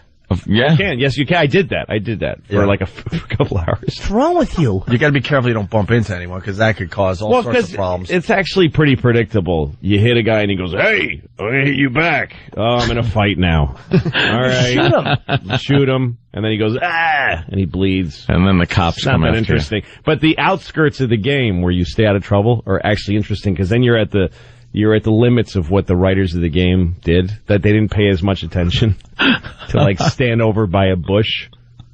You know what I mean? never So you're realized in that. a weird existential corner of the creator of the game's mind. Where the stuff he had to write just in case some idiot Decided to shoot just anybody. walk around. Yeah, it's better than, whatever. Well, let's see what's going on with these 6 kids out there on Long Island, I believe. Of course. Where else would they be from? 6 teens are accused of carrying out a crime spree cops say was inspired by the popular video game Grand Theft Auto. Nassau County Police say the boys, who range in age from 14 to 18, attacked several people while trying to copy scenes from the game. 3 of the boys allegedly beat and robbed a man in New Hyde Park. They later met 3 others in Garden City, where cops say they forced one driver off the road and mugged her. She was able to escape and call police. The teens are now being charged as adults all face robbery charges. So why the yes, Danny? Well, I just love how neither the news nor the Newsday article that reported this story bothers to tell you that, the reality of it is that Grand Theft Auto 4 is an M-rated game. There's ratings on video games just like there are movies. And I think 4 out of these 6 kids weren't even of age to even be playing the game in the first place. But they'll never tell you that in the news. No, of course not. It doesn't matter. Video games where are bad. The impetus to act like a jerk comes from. It doesn't matter. Do you know the game? The whole idea that it's like, let's find out why they did it and blame that product. The game sold, I don't know how many millions of copies. 1. Perhaps. It only sold 1 copy? 1 copy. I think it was 6. That guy's got a lot of 6 friends. million in the first. I think it was the first week of sales. Was 6 million. 6 million? And the first week. And you got one of these cases. And you get something that That's pretty happens good like, odds. I mean, come on. That's pretty good odds. There was actually some other Grand Theft Auto news, I think just 2 days ago, where remember that whole hot coffee incident from Grand Theft Auto 3? Yeah. Where you could, there was like a supposed nude scene in there. Well, they just paid out the settlement. There was a class action lawsuit. I think 2,600 people actually wanted the settlement out of how many people actually bought that game. It came out to 0.00, I think 0.006% of people were offended by that hot coffee patch. And the article had went on to tell you that it was really the lawyers making money off the lawsuit rather than the people who wanted the settlement. Sure. So it wasn't even anybody being offended. It was just another case of lawyers wanting to make more money. No, I get, when you get like a notice from Apple computer or something saying somebody sued us for you. Yeah. Here's a penny. On your behalf. Those are Class action. class action lawsuits. What? Right. You're offended. Don't worry. Here's a penny. Here's a penny. Yeah, we Enjoy. understand what you needed. Yeah. What happened? And meanwhile, the company lost like billions of dollars some because they had lawyer. to dish out pennies to To people that don't want pennies. Yeah. To write for your penny, you know, to claim your... That's weird. I think the actual figure for Rockstar was they had to pay out, I think, something like $34,000 for that hot coffee suit. Really? Yeah. That's it? Yeah. And imagine what they had to spend on their lawyers and everything else. Yeah, It's unbelievable. Give me a break. Whatever. Violent the video rich, games. fat blah, cats blah. get fatter. Yeah. Regular Joe. Regular Joe. No? Yeah. That was regular Joe. Regular Joe. Was right. I know him anywhere. Says regular things. Know what I got in front of me? Makes regular guy faces that you can't see on the radio. Yeah. You know. Know what I got in front of me that might be, it's a quick hit, but I think it's worth another play. Got Louis C.K. in studio. Big A and Tippy Tom getting their exams from last Friday. You know, I didn't hear that. Oh, my God. The Tippy Tom, we'll play that audio before we get out of here after the break, but Big A will be the warm-up act. Yeah. Dr. Steve comes in every once in a while to do a radio show, and his thing for a while was to give exams up the you-know-what. Prostate exams. Yeah, there you go. I guess we could say that. Sure. And it was Big A's turn. A lot of guys on staff have taken the exam from Dr. Steve, and it was time for Big A's. And this is how it went down. I picked the worst time to start eating my blueberries. I just kind of want to acknowledge that. I may find a few of those myself. Yeah. Okay, are you ready? Yeah, here we go. What you got to do is drop your drawers, and then I need you to... Don't be so shy. Let's get that dumper out. You undo your belt? Oh, you got to pull his belt down. That's right, drop it. Attaboy. You dropped those All right. Yeah. And now, yeah, they got to go down to... The underwear's got to come down, sweetie. Yeah. And bend over the... Bend over. Hold on, we got to get the mic by Big A's mouth. And, Big A, and for Ron and Fez, when the you got to go Big A, all right? And hold on, take that. Hold on. There you go. Someone, no, hold on. I got to move back because I'm doing go. you. So there's my friend. a nice Big A for Ron and Fez. There's my finger. And... Big A! Is that the finger going in? Really?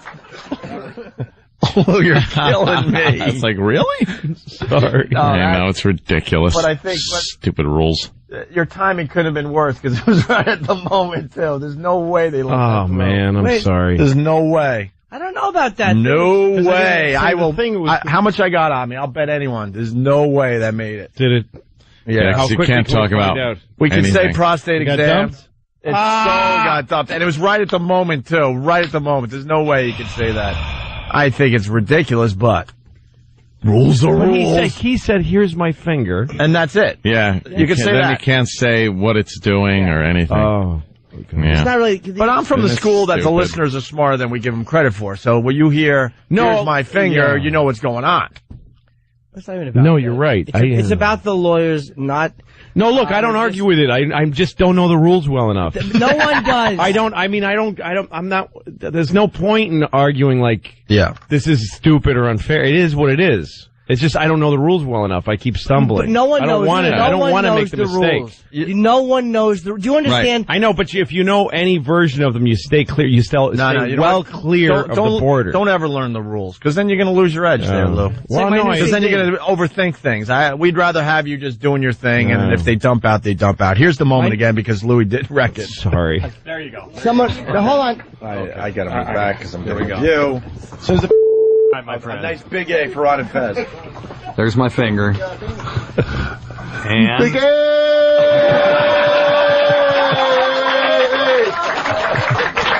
All right. And that's how that went down. I like right before you can hear him going. It's like a horse. Yeah, just a horse who's about to give birth. Just getting ready. After the break, we'll try to squeeze in the audio of Tippy Tom, which was a little different. Tippy Tom might have enjoyed it a little more than Big A did. Louis C.K., where are we at? State Theater tonight, New Brunswick, New Jersey, 732-246-SHOW for tickets. And let's remind the people, Jimmy, we got $10 lawn tickets going on sale for our virus show at the PNC Arts Center August 2nd. Yes. About a half hour from now, they go on sale on Ticketmaster, $10 lawn seats. Only 1,000 of them, and they're going to go really, really quickly. So make sure you're calling right at 9 o'clock. All right.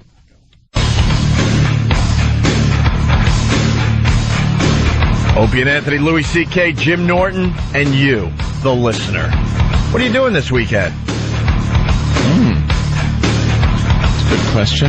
No, I'm listening to the answer. Oh. They're telling me now. I guess there's a big get-together at F.H. Riley's. A big get-together. My brother, who hasn't been seen at his own restaurant in well over a week. Wow. As he recovers from ridiculous surgery. 400 New York Avenue in the heart of Huntington Village. Somebody will be cooking the food. My brother, I don't think, is cooking yet.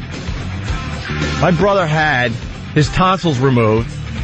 And it's safe to say he's way too old to be getting his tonsils removed. Oh. Yeah, that's a kid thing. He pretty much had his nose broken. And then they scraped out the cartilage in one nostril so he could breathe again, because he found out that he's only been breathing through one nostril for a very long time. Then, if that wasn't good enough, they did something with his jaw. I think they had to I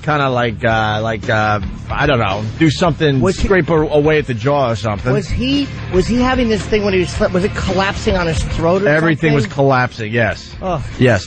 And then the doctor said, you know what, while we're in here, by the way, this all happened at an office park.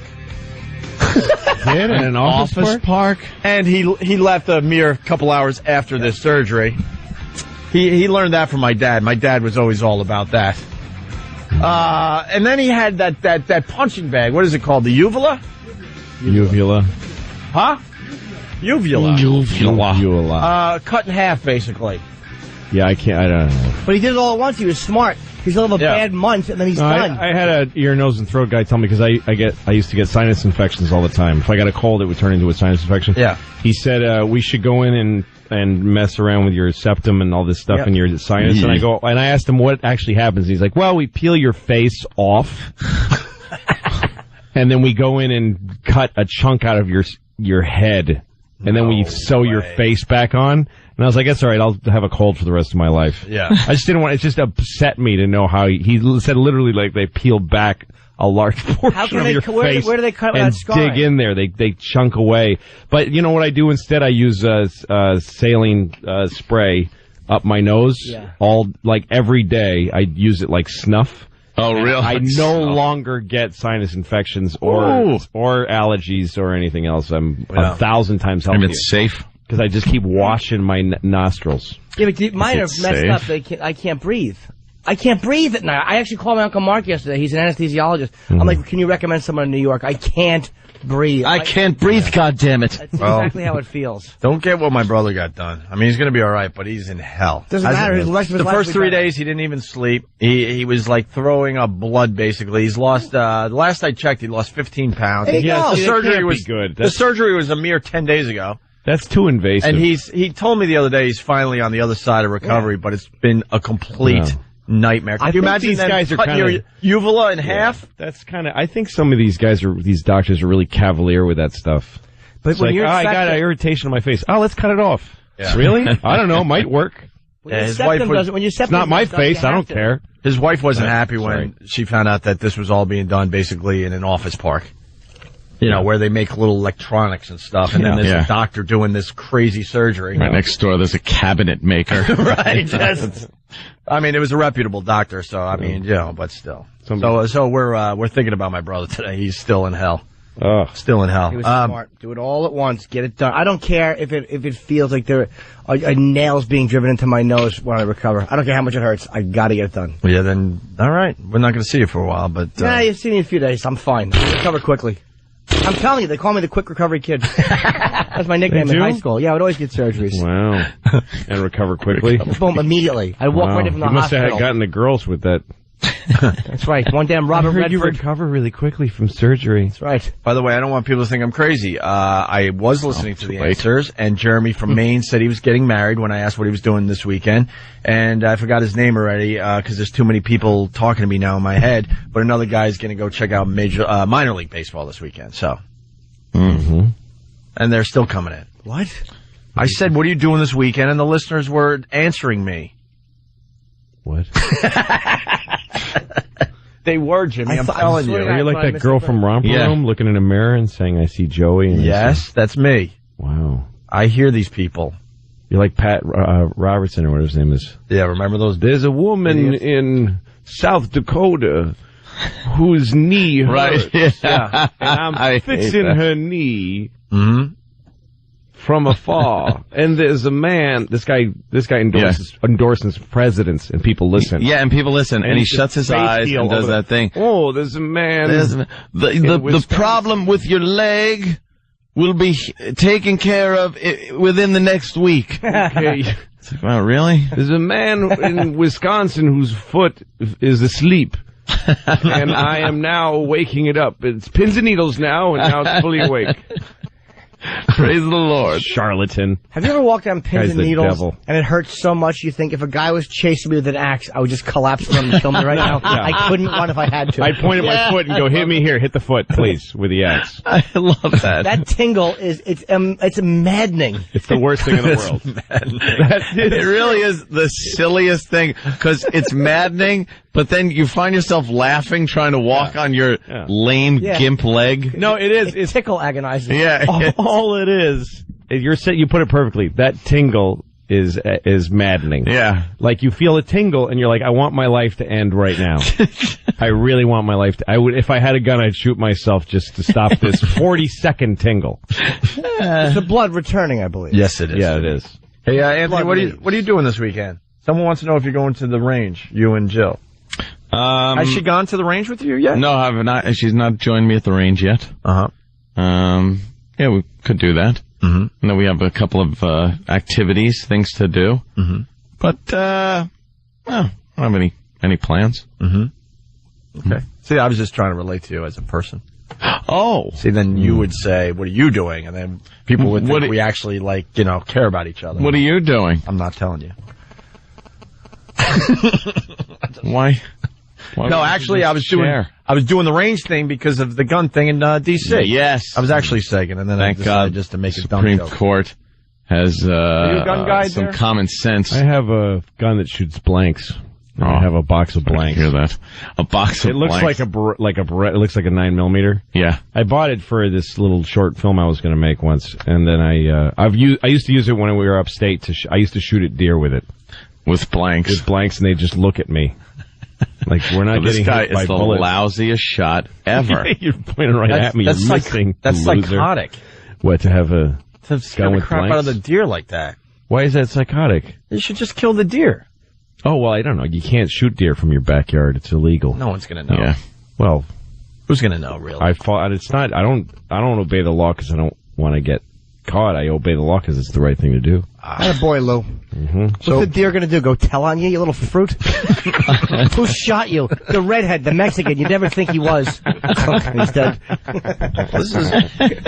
Dies in the police station. Exactly. Signing a statement.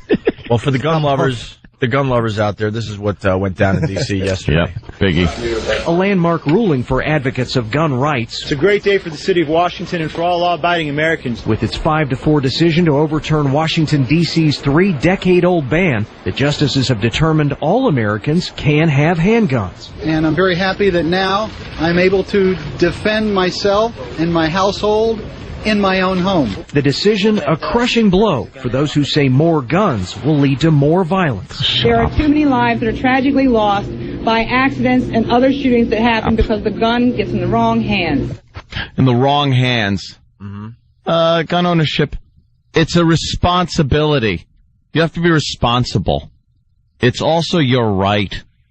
And it's like anything else. It's like driving a car, which isn't even a right. It's a privilege. Ooh. And people drive like idiots and mow down people and kill more people in a year than accidental gunfire. That's for sure. So I'm kind of lost. So what was going on in D.C.? D.C. You had weren't allowed to a law. You could not own a handgun. You weren't allowed to own a handgun. But people were being shot all over the place. Yes, down there. it's the murder capital of the country. But so that really shows you how gun control really works. Take every gun, make every handgun illegal. I swear to God, I thought that was the problem, that they were the first area to allow you to have a handgun. No. I had no idea you weren't allowed to have a handgun in D.C. Here's something all the miserable. Really, yeah, but the problem is that you can leave, you can drive out of D.C. in 20 minutes. And it becomes Virginia. an illegal handgun. Yeah. The second you cross the state line, it's like what people say that. Well, you could buy one and then you can go over the state line and then you have one. Yes, you have an illegal gun. You've broken the law. Right. So now you are not a law-abiding citizen owning a gun which you have a right to own. You're breaking the law. And now the law-abiding citizen that would never do that because he knows you're breaking the law cannot defend himself against you with your illegal gun because you're not allowed to have a legal one in your house. Right. It's crazy. So they overturned it. Good. And now law-abiding citizens in D.C., I'm sure they're going to have to jump through so many hoops like they do everywhere else, especially in New York, are going to be able to own a handgun. Do you mind all the hoops? Defend themselves. All the hoops you got to jump through to get a gun? Absolutely. I mind a lot of them. I think, of course, background check. Yeah, I mean, I'm not silly. Yeah, I don't want to dole out guns to lunatics. That's a background check seems just like, I think the car thing, driver's license is the perfect corollary. I think that should be, and it's the same when you have a license, you have to keep proving every few years that that you're a responsible driver. License, right. You have to be responsible. A lot of states have gun safety courses you have to take before they'll issue you a license. So then there should be an expiration date, I think, on a gun license. Yeah, there are. But I think that should be the way it is. I mean, it's hard because we live in an imperfect world and most people are douchebags. Most people are idiots. So it's just the way it is, and it's just this thing. I don't know, when you people that live in the country and have guns, it's like a hammer. It's just a tool. It's not that big a deal. You're right. It's like anything else. But you do have a constitutional right to own these things. Yeah, by the way, it's the Second Amendment. It's not like it's like the 48th obscure amendment. It's the second you gotta amendment. Be able to say whatever you want and then shoot whoever doesn't like it. Shoot whoever doesn't like what you said. I want to be in a house saying F you with a gun in my lap. That's what I want. That's what the basic American rights. That is pretty much what the founding fathers wanted. Yeah, and there's people who live in cultures that are not gun cultures, and it's offensive to them because they don't know what it means to have that. Yeah. And, just like there's people who think that you're supposed to just parrot Jesus words at each other. Yeah. And so they don't get how important it is to be able to say whatever you want. These anti-gun advocates are ridiculous if they can't see that a gun ban in D.C. and in Chicago, by the way, does nothing. It hasn't done anything. It doesn't deter crime. If they're talking about accidental shootings, that happens. It does. And again, you got to be responsible. You have to be so responsible with a gun. Some people aren't responsible enough. Yep. They're just not. I know I'm not responsible enough to have a gun. Really? Yeah. I would just, something dumb would happen. I wouldn't trust you with a peach. Thank you. Thank you. Thank you. Get that peach away from Opie. Oh my God, he's pointing at me. I'm clumsy. Yep. Something dumb would happen. Yeah, just clumsy. You gotta know. I would kick it and it would fire and hit my neighbors. I get nervous with my fake gun. Like I keep the blanks box in one corner of the apartment and then I have the magazine that they go into another. Like I don't want to keep the stuff in one place. You have to be very familiar and he should be nervous about that. Who died because of John Eric Hexum years ago. Who? Yep. John Eric Hexum. Oh, who was the actor too? He was the actor. The kid, Brandon Lee got shot. Well, I was thinking Brandon Lee. I was thinking John Eric Hexum. What's that story? He was filming a TV series he was on, and he put a blank gun to his head and pulled the trigger. Idiot. And the charge dislodged a piece of his skull as if it was a bullet and put it right through his brain. Dead idiot. Dead fool. There's a charge that explodes when you do that. Oh, yeah. A blank is a big nasty orange flame comes out the front. A blank is nothing but a bullet without the lead in it. Without the lead. But so it fires like the powder? Oh, yeah. And you still get the same energy coming out of the barrel. So if something's at the front of the barrel, like your skull, it's just going to bust out and go through your brain. Yeah. But he thought it was like a little... Yeah, I don't know what he thought. He shot himself in the head with his head. Right. Yeah. He used his own head to kill himself. Because he's stupid, and he's probably smarter now than when he was alive. Yeah. Let's go to the second part of the gun story down there in D.C. You got the candidates commenting. A carefully worded statement from Barack Obama tonight. He suggests the court isn't saying you can't have common sense gun laws, just that this particular case violates a basic principle. John McCain calls the ruling a recognition that gun ownership is a sacred fundamental right.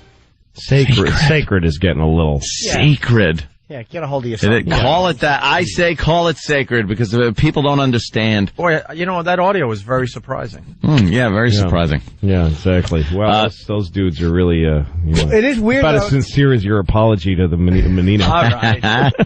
Hey, the Supreme Court one day rules very liberal that you can't put the child molesters, child rapists to death, and then this conservative ruling. It's really weird. Yeah, this isn't even really a conservative ruling. Yes, this is a constitutional. No, both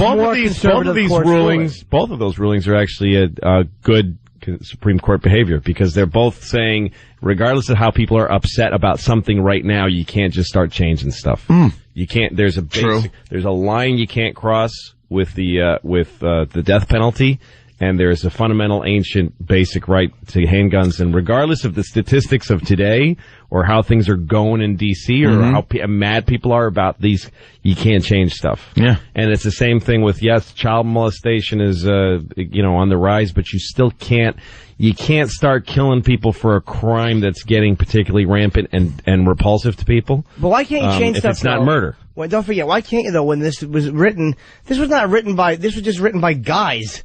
Like, it's not like this, why should this document be so completely unchangeable and sacred when it was written by, we all know slave owners. Well, because when you change law, like if you just let it rock back and forth and pendulum back and forth, I think it's dangerous to do that. Yeah. I think it's good that you can't. Then it's not worth the paper it's written on. But it's supposed to be changeable. There's going to be to what extent? There's going to be a day when you're going to get, I don't know, you don't drink, right? You're like a sober guy, aren't you?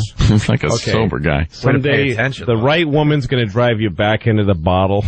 You're going to have a bad night, and you're going to wake up in a kiddie park, not realizing where you passed out with wood chips on your face, and you're going to pee on a fire engine toy, and there's going to be a kid standing there watching you pee, and next thing you know, you're on death row. That's going to happen. Yeah, right? There you go. There's this basic line that you gotta let. I'll take that chance. The odds of those things happening, if I wind up doing that and get caught, I deserve to be put to death. Because a fire truck is only every boy's right. They're also talking about New York City's laws, their gun laws, and Mayor Bloomberg, of course, is saying that this shouldn't affect New York City, which, by the way, is just a pain in the ass to get a pistol license. But you can get one here. You need to show cause. You need to have a reason. You can't just say, my reason? Because there are lunatics running around and they have guns. Yeah. Why can't I? Why, I'm willing to get a background check. How'd you get one? I have a New York State license. I cannot carry my gun in the city. Oh, right, okay. So there's supposed to be certain people working on that. I haven't heard anything yet. But, because it's one of those things. It should be your right. I think they're screwing up here in New York City. I think it's, against the Second Amendment, and I hope the DC thing sets a precedent, and people in Chicago are able to, get handguns, and I hope they make it easier in New York for law-abiding citizens. I'm talking people that are responsible and go through the system and are able to then possess a handgun. This is an example of how old ideals carry through time. The way that dictators take over countries, they use laws. They don't do it through like Hitler used law. He played it perfectly. Parliamentary process in order to become chancellor. All of a sudden, he was the head muckety-muck. Yeah, so handed to him. So he changed laws. He changed laws because he was able to. He had large powers, so he just said, "Okay, everybody, turn in your weapons." You disarm. The two things you do when you take over a country as a dictator is you shut people up and you take away their weapons. You say everybody has to bring. If you're found with a gun, you go to jail. That's a new law. We just made it up. Okay, next law, if you say these salacious things, you go to jail. Yeah. Those two things lead next day you're Hitler. And that's absolutely but you can't do that in America. You just can't do it. You can't tell people you can't say something, and you can't tell people, well, you can, but it's... That's why they put it in the Constitution. Yep. To protect the American people against a tyrannical government, because the government has to know, holy crap, these people are armed. But it was the same people that got England thrown out of here just by having their hunting rifles with them. In their houses. Yeah, everyone is armed. We're crazy if we think we can just sweep over these people and be a tyrannical government. It was to protect from basically an external force coming into. I'm not against guns. No, either. but also it's not an external really force. Protecting against their own government. Their own government, because they saw how that worked in England, where. They were. And it's the same thing with the government's ability to punish people by death, by using laws against the citizens. But if you have guns to protect yourself from your own government, why all of a sudden can't you change the laws? Like if that's how bad things can get, why is it so out of the realm of possibility or to change? Well, that's the whole thing. It would be bad because they'd be changing the laws. Because we have an because we have a constitution that we keep going back to, so you just can't. As a new leader, say, okay, no more guns. You just can't do it, and you can't say, okay, you can't say these things because the Constitution is so bedrock. But you know what? That's why when things overrated. change, you don't want to. It's overrated. I don't think so. It really is when you look at it. I mean, a lot of it was great. Yeah. But some of it might be a bit outdated. It was written by a bunch of guys protecting their own interest at that time. I think fundamentally it's pretty good. Yeah, I agree. It's worth defending. Yeah, to a certain point, but from decade to decade, it holds up better. Than somebody with a fiery speech ability to just change stuff. Sorry, that music means I got to shut it up, right? Well, it's all right. Look, I'm a loudmouth. I'm boring. A loudmouth. No, you're a loudmouth. Not at all. That's a good set, and we should continue with that discussion down the road. Absolutely. Yeah. I can't even get. I really am not against guns. I just think that the NRA is like, all right, already, we get it. No, they are. I think there's douchebags on both sides. I think that guy from that clip who's going like, I'm glad now I can defend. Nothing's ever happened to him. Nothing ever will happen to him. You never But he's know. enjoying, I'm glad I now get to have a gun and an erection without people bothering me. Guns are great to have. It's a great feeling of security. Yeah. It's great to go to the range, blast off some rounds. I think a lot of people that want to have guns are stupid and they're morons. But then there's people who aren't. Guess which one you are. I'm still trying to figure that one out. We all are. All right, Louis C.K., State Theater tonight, New Brunswick, New Jersey. Tickets through, just give this number a call, 732-246-SHOW. And for us, O&A Child and Virus, August 2nd, PNC. Jersey. Lawn tickets go on sale today in a mere 2 minutes. $10 lawn seats while they last. I think we got only 1,000 of those, so they're going to go very quickly. So, well, I'm sure people are already calling Ticketmaster and trying to get through, so you do that. And don't forget Louis, this afternoon, Louis is doing the Unmasked. Unmasked at Comics at 1 p.m. Comics here in New York if you want to see Louis C.K. for free. It's a real interview. It's a 1 hour interview with Ron Bennington, sometimes over an hour. It's a great interview. I'm excited about it. And it's 14th Street and 9th Avenue. 9th Avenue. Okay, Comics. They do a very good job down there. We got to get out of here. You guys have a good weekend. We'll see you soon. Yep.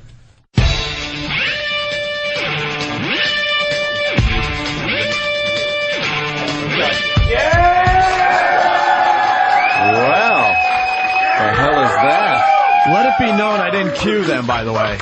I didn't go and go. They just decided to do that. That is something. Decided to do that on their own. It's the Opie and Anthony Show on XM Satellite Radio, and we got, obviously, a very big audience checking out the show. Louis C.K. made the walkover, and Louis C.K., is the Dump King, everyone. The Dump King. Always. Where's Club Soda Kenny? Did he run out yet? Can we get, We need Club Soda Kenny to do the dump sheet. I was wondering if we could get somebody else to do it. Who? I don't know. I don't have anybody in particular. I'm just saying maybe a member of the audience because he's gone. No, here he is. Oh, okay. Wow. We would have had a perfect show today if Louis C.K. Where are you? Louis? There I am. Okay. We would have had a perfect show today, Louis, if you didn't show up. God damn it. But you did bring the funny. You also I'm glad brought to the be dumps. on non-dump radio. 1, 2, 3, 4, 5, 6, 7, 8, 9, 10 dumps for Louis C.K. Wow. Fuck. This is 10 dumps. You're like my favorite German porno. All I did was say drink sperm with your asshole. You'd have to say guzzle. Let's make this official. Live from the Opie and Anthony Show studios, the Daily Dump Report. Hello, everyone. It's Club Soda Kenny with the Dump Report. Just talks to a dead mic. Everybody. It's Club Soda Kenny with the Dump Report, starring Louis C.K. Thank you. 7:22 a.m. Louis gets off to a good start. You pooped your pants on my body. Backed up by diarrhea that came out of your anus. 2 minutes later, diarrhea on top of the chocolate. Okay. Backed up by diarrhea dispenser. Okay. And a triple threat. Splurge, diarrhea all over your food. Okay. And then another one, 4 times in 7:24. That was a great minute. Diarrhea goes all over your Rocky Mountain chocolate. Co-starring Anthony on that line. Thank you. Yes. There you go. Honored. 8:22, during the audio of Big A getting his prostate exam. Is that the finger going in? A question by Louis C.K. A question unheard by most of America. 8:45, Louis said, douchebags. Which they say everywhere, but for some reason we can't say that on Why radio. can we say douchebag? I'll tell you why. Stupid. And I can picture his fucking kickable face. That's why. We all know who, and he sucks. He's not helping anyone. No, he doesn't. E-Rock. No. No? Not helping anyone. When you said kickable face. Oh, no, but douchebag E-Rock. is actually E-Rock, but it's a proper noun when you say it about him. 8:55, Louis said douchebags again. Yep. Didn't I? 8:56, the last dump by Louis C.K. I can have a gun and an erection? Really? Oh, yeah, you can't say erection. No. Oh, stop it. No. That shouldn't have been dumped. You can say erection. You just can't say where you're putting it. What about... Why can't you say that? I know. You can talk about erectile dysfunction, and you can talk about... If you're making money off the dirty words, then it's acceptable. You That's can how say it works. erection. I'm serious. Well, you're right. Bob Dole can say it. Right. With his old If there's money in it, they'll let you erection. say it. I'm telling you. Wow. You should say, look, I got $100. I'm going to say erection. Here you go. Wow. And they'll run in and grab I your gotta money. open a diarrhea store so I can say diarrhea. Let's hear it for Club Soda Kenny doing what he does. Wonderful. Yeah. And I told you this when we were in Bonnaroo, by the way. I was, me and Jimmy were at Bonnaroo together, and I was sitting with the other comedians, Zach Galifianakis, and these comedians who don't know Jimmy well. They like him, don't know him well, and we're all at a picnic table, and they all kind of gently asked me, "How come Jimmy has a bodyguard?" They looked at me like, "We can ask Louis. We know him. Why does Jimmy have..." And I was like, "I don't know. I think he got death threats once." And they're like, "Oh, okay." I'm like, "All right, got rid of that." It's also, because Kenny's more than just a... No, he's like your tour manager, right? He's he takes care of everything, but also I knew I was doing certain outside stuff, like going into the crowds and interviewing people, and it's like, they're animals. I don't blame you. It's just because he's sort of like kind of pot-smoking alternative comics. Just thought it was weird. They don't like me anyway. I mean, Zach, but come on, let's be honest. They don't fucking dig me. They think I'm a douchebag and... Fuck them. In the mouths. But I like Zach. Yeah, Zach's funny. And Janine said hello, so no one was rude to me. Alright too, yeah. Alright, so I'm complaining for nothing. Yeah. Everybody was nice. We've been Brian Posehn. We've been Brian saving... Posehn's okay. I know he is. We've been saving some audio for your next visit, Louis. Okay. A little surprise here, by the way. Oh, okay. We didn't even tell you about this one. Some guy named, I don't know, Eastside Dave. I don't know who the fuck this guy is. But, shit. Jesus. I have no idea who he is, but he had a lot to say about you. Oh, sir. okay. Oh, no. Wow, I do remember this now. And he's hiding today because we're like, why don't you come in and confront Louis C.K. with your words? But he supposedly has something to do for Unmasked. Okay. No, Ronnie has a lot to do for Unmasked. You have nothing to do. Right.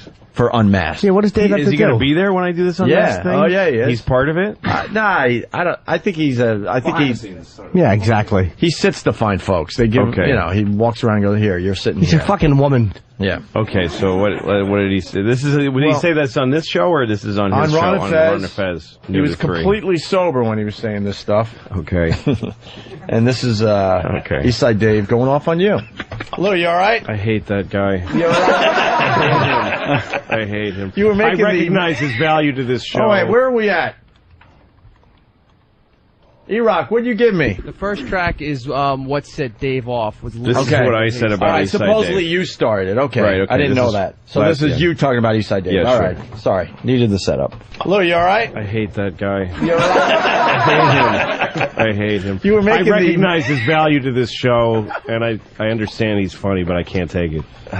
I can't take it. He's just like a circus clown on our show. God, he actually it's so does gross. He actually does like real good radio for Ronnie and Fez. But, I know. yeah. I totally but for get us, that. For us, he's just a circus boy, really. The thing is that he kind of has the same like coloring as me, and that's what bothers me. I think he looks like he's going to be related. Like if I was doing that. Yeah, right. Oh, so you're kind of thinking you kind of saw yourself naked.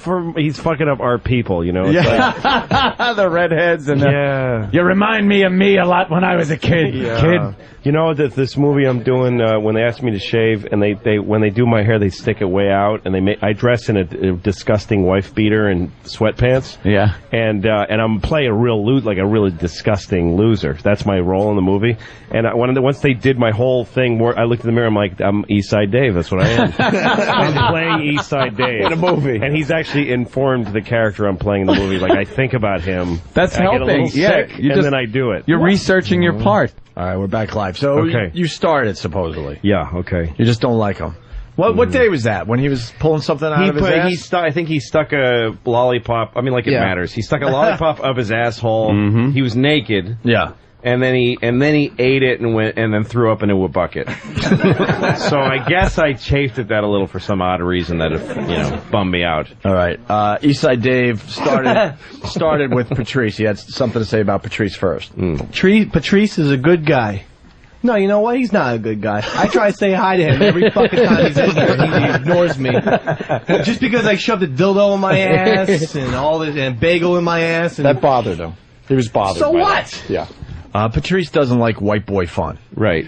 No, I'm serious. Eastside Dave does what we call white boy fun, dumb fraternity crap. Mm-hmm. And Patrice is like, what is wrong with the white boys? Yeah, I wouldn't expect Patrice to like that. No, he's like, this is deeply disturbing. Why are you guys laughing as he's trying to take shit out of his own ass? Yeah. And it's just for the goof. Sure.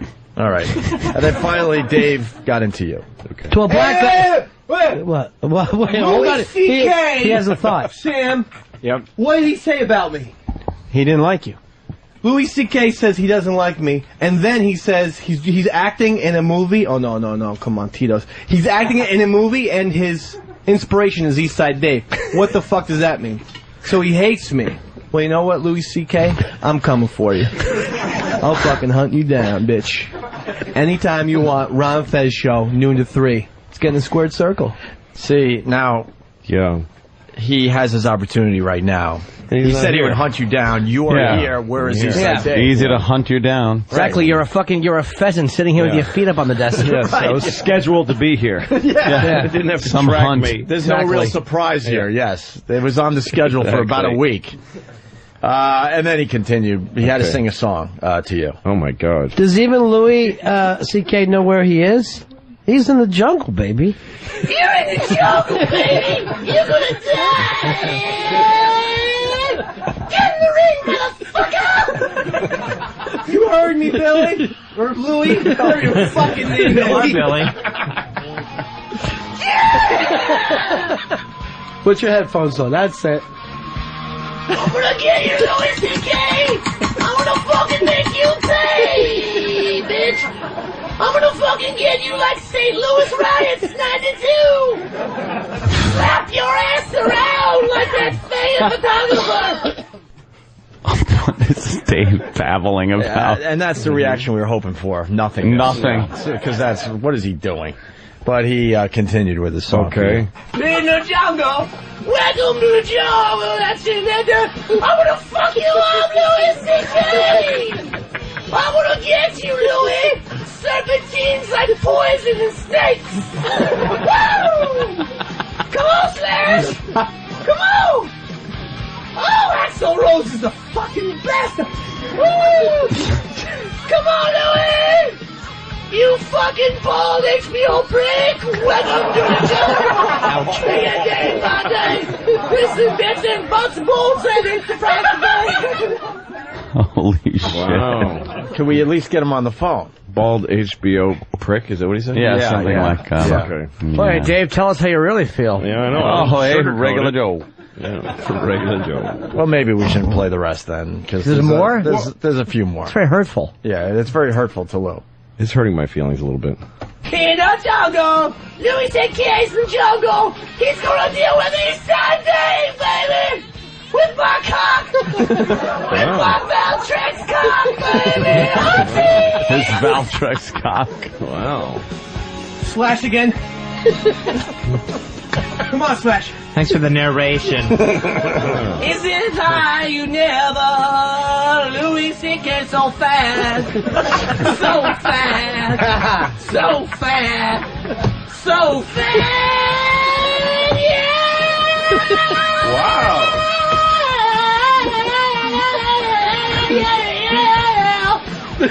You say I gave a bad name to redheads, Louis C.K.? You give a bad name to redheads, you fat prick! Welcome to the jungle, Louis! I'm gonna fuck you up, baby! Wow, that was actually musically pretty... It was almost right on. All right. He was getting the I Axl like that Rose he's sound. respecting the guitarist, too, and giving him his... Yeah. Yeah. Shutting up for the guitar solo. Yeah. Very important. Wow. Well, Eastside Dave decided not to confront you. Yeah. This is a should guy I that respond to this? puts stuff in his ass, by the way. Not yet, because we got another clip here. All right. You know what I'm after, Louis? Your cock and balls, baby! I'm gonna fuck you! Never heard this version. Well, you get the box set, you know. It's on the box set. Come on, Louis! Come on, drunk guy, 57th Street, Manhattan! Here we are! I know you live in New York, Suey Gay! Yeah! In the jungle! Welcome to the jungle! Gonna bring me sodomites! Louis C.K. on his knees! Welcome to the jungle in the frogs and snakes! Oh, bring it down, though! Oh, yeah! Jungle! Welcome to the jungle! For the love of Christ, start it off. Stop the song. It's almost over! It's almost over! Welcome to the jungle! Louis C.K. Fuck you with my dildo! I'll kill you, Louis! Yeah, and a lot of people saying that he was whacked and drunk and stuff. No, I was there. He was stone sober that day. Louis. Sounds like it. I just want to make that perfectly clear. Sure. One more quick clip, and then we'll get Louis' response. What other comics were working down there? Louis C.K. He's great. Yeah. You're right. What? Fuck him. Oh, yeah, forget that. I don't know what happened because Louis C.K. asked me what Dave was saying about him because apparently he'd gotten messages that I'm he sure. should about him. I'm sure Dave went crazy. He got messages that he got pwned on the Ron Fez show. Can we please never use the term pwned? I don't even like when it's written, but I really hate when it's said. And there you go. Okay. I was very obsessed with you, Lou. Well, look,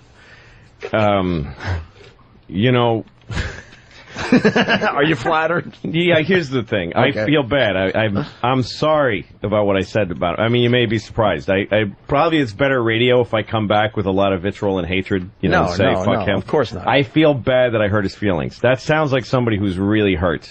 It's like somebody who I made him feel so bad that he sat down and worked on that song. and so I'm sorry. I really am. I don't, look, when somebody shoves a lollipop up their ass and then eats it and vomits in front of me, it kind of bums me out a little bit. But that's not to say that he's not look, I congratulate him on his wedding. I heard he got married recently. Had a kid. A year ago. Third. That's all great. And, he obviously, like I said, during insulting him, he adds a lot of value to this show and their show. Mm-hmm. And so Mr. Side David, I apologize. I retract what I said about him. Oh no! I don't hate him. Why are you doing that? It's because I don't want to hurt a guy's feelings. He's going to get off on this, though. Seems like a nice guy. That's fine. I don't care if he masturbates to it. I don't care if he jizzes all over his stomach to me saying I'm really sorry, Eastside Dave, for saying I hate you. Well, that could be that could be his next trick. Right. Ronnie plays this audio, and Eastside Dave has to jack off and shoot warm jizz all over his belly. That's fine. I'm sure that would be just lay over whatever. Eastside Dave. I'm sure he's got a lot of glaze, covers on his belly of many jizz shots. And but no, I think he seems like a fine guy, and I shouldn't have said what I said. Message delivered and heard. I'm afraid of you. I'm sad to be in the jungle. Please let me out of the jungle. I ask for safe passage out of the jungle. And you don't have a real gun, so you can't really shoot him while you're in the jungle. I can shoot blanks at him and make him flinch, but I can't. That's really about all you could do if you were listening earlier. Yeah. I retract my earlier statements in regards to Mr. Eastside David of the Ron and Fez show. Wow. I regret any harm that I caused him, and I wish him luck with all of the foodstuffs and otherwise that he puts inside of his asshole and then eats and then vomits while naked and masturbating in front of people. I wish him luck in all of that. I want to do a Back to the Future thing, because there is a very good possibility that Ronnie's now playing this audio, right? And Eastside Dave is jerking off as he listens to you. Okay, so you're jerking off right now, listening to me. And I'm sorry, and I just want you to picture me kneeling in front of you, looking up at you, saying sorry, and you just coming all over my sorry face. I can actually jerk off to that. Who can't? Two redheaded guys. Yeah. One coming on the other's face. One straightening out the other one. Straight. That's right. Exactly. Redhead humiliation Fine. 4. And one of my eyes closes because it's all stingy. Yeah. But I keep taking it. That's right. Take it like a champ. That's right. You lap that cockhead like a puppy. Right. It's fine. I got no dog in this fight. I'm not going to stick to my guns. The last thing I'm going to do is go, well, but he... Yeah, you can't be going back and forth. How dare he say I'm in a jungle? The likes of him. How dare he sing along to that song and say, fuck me? Like a I'm lunatic. not going to take that lying down. No. He wins. Complete madman. Eastside Dave, you win as you sit there jerking off in front of Ron and Fez. Wonderful. You're right and I'm wrong. All right. And you're doing Unmasked today with Ron Bennington at 1 o'clock at Comics. I forgot the address. 14th and 9th Street. 9th Avenue, yeah. All right, we got this to play real fast. Traveling Virus 2008, Saturday, August 2nd, at the PNC Bank Arts Center. Arts Center! Homedale, New Jersey. Homedale. Confirmed comedians include Jim Norton, Patrice O'Neill, Robert Kelly, Bob Kelly, Otto and George, Rich Voss. There will be 1,000 lawn seats going on sale today at 9 a.m. 9 a.m. for only $10. $10! For more information, visit Ticketmaster.com. The 2008 Traveling Virus Tour. PNC Bank Arts Center. Be there! That's pretty good. Awesome. Tickets are on sale right now, and people are getting their $10 lawn tickets for $20, so that's good. Fucking surcharges. We're trying to do the right thing. Yeah, that's hard. People are like, thank you for my $10 lawn ticket that cost me 20-some-odd bucks. Oh man, it's so brutal. It's unbelievable. It's really bad. Just let us sell our damn tickets for $10 lousy. What's their fucking money for? We should set up a day of the show and just take $10. That's it. Give me 10, you're in. Thank you. Oh, you know what kind of trouble that is? No kidding. A little cover charge at the door. So, but keep calling. We got a few lawn seats left at $10 a piece. You guys want to come inside? Oh, yeah. All right, we're going to take a quick break. We can get the audience inside and continue with the Opie and Anthony show with Louis C.K. I forgot your plug. It's the State Theater. He's working the State Theater. Was it July 10th in New Brunswick, right? New Brunswick. Yeah, big fucking whoop. No. State Theater tonight. Tonight. Oh, Jesus, I didn't mean to do that. Tonight. What an asshole. I'm off by the wrong month. Yeah, State Theater tonight with Louis C.K. and all new jokes. Yeah. All new shit. I saw the hour. It's great. Thank you. It's very, very good. All right, we'll continue.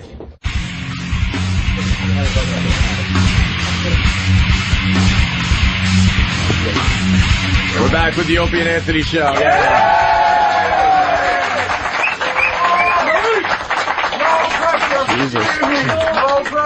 Hi. Boy, these people are going to be very disappointed in about an hour. Yeah. All that energy, and then they're going to be leaving. Oh, See, it's nice though. That You was know, no fucking big deal. a lot more women than normal. Here. What's that about? Oh, hi. How are you in the bow? You with a guy? All right. Hold on. Where's that mic there? Huh? Why would the wireless work? Try it again. Yes, I am. There you go. Okay, and Miss, you guys are a nice little couple, right? Never met him before in my life. Are you kidding? Never met him before. You're just sitting on the couch for no reason with almost Troy Aikman? Yes. Sharing a chair with a strange man. Oh, she's a lovely girl. She's wearing a short skirt, sharing a chair with Is a that man a skirt? she's never met. It is. I thought they were shorts. Could you move your bag? I don't think I can. No, I won't look. It's alright, I'll show you later. Can you move? Really? What a trooper. And you can move. She doesn't know the show, Jim. She doesn't know. What's that? She doesn't know the show. Oh, really? Miss, what brings you to the studio? I was lying. He brought me here. We're not together. Oh, you got me. Oh, boy. Now I have to Together, bite Jim. your face. So what's your little tattoo on your foot? It's very sexy. Oh, it's for track. It's the foot with the wings. Does it make you go faster, actually? Yes. Wow. How great would it be if Christopher Reeve had one of those? I know. Too soon? No, that was an O in appreciation. Oh, okay, I'm This is sorry. different, Jimmy. They fully enjoyed that. Nobody gets offended by that. So Yeah, I what, think so. Christopher Reeve? So what? Couldn't move, and now he really can't move. So he's fucking dead. Yeah. Now he's so paralyzed that he's fucking It's not even it's dead. it's basically not even a big switch for him. What they have to do is straighten him out and just turn his head off. That's right. That is the ultimate paralysis. Yeah, exactly. Fucking Being dead asshole. dead. I bet they didn't even bury him. They probably just leave him around the house. Like you always, this is how we remember him. So let's just hit him up for money every once in a while. Yeah. Young Sam Roberts, everyone. He's coming in the studio, so he must have something for the radio show. Sam, what do you got for the show today? You brought us Tomato Guy yesterday that kind of put the whole show in nothingness. Fucking awful mood. Yeah. I thought it was all right. What do you got today, young Sam? I was gonna videotape some people if you made them do funny things, and then edit those videos and put them on the website. Who wants to do something funny that could be a YouTube? They're actually regular names. Oh, hold on, Rosie O'Donnell. What do you want to do? What, it was a headband. What do you want to do? Yeah. Jimmy Norton, I want to touch butts with you. How old are you? 17. That's a guy? Seriously, I thought when you said Rosie O'Donnell, like, don't be mean to that lady. No, this is a very this is a tender time for him. Thanks, guys. I can't because you're 17. However, had you come here 5 years ago, I think I'm going right and I go left.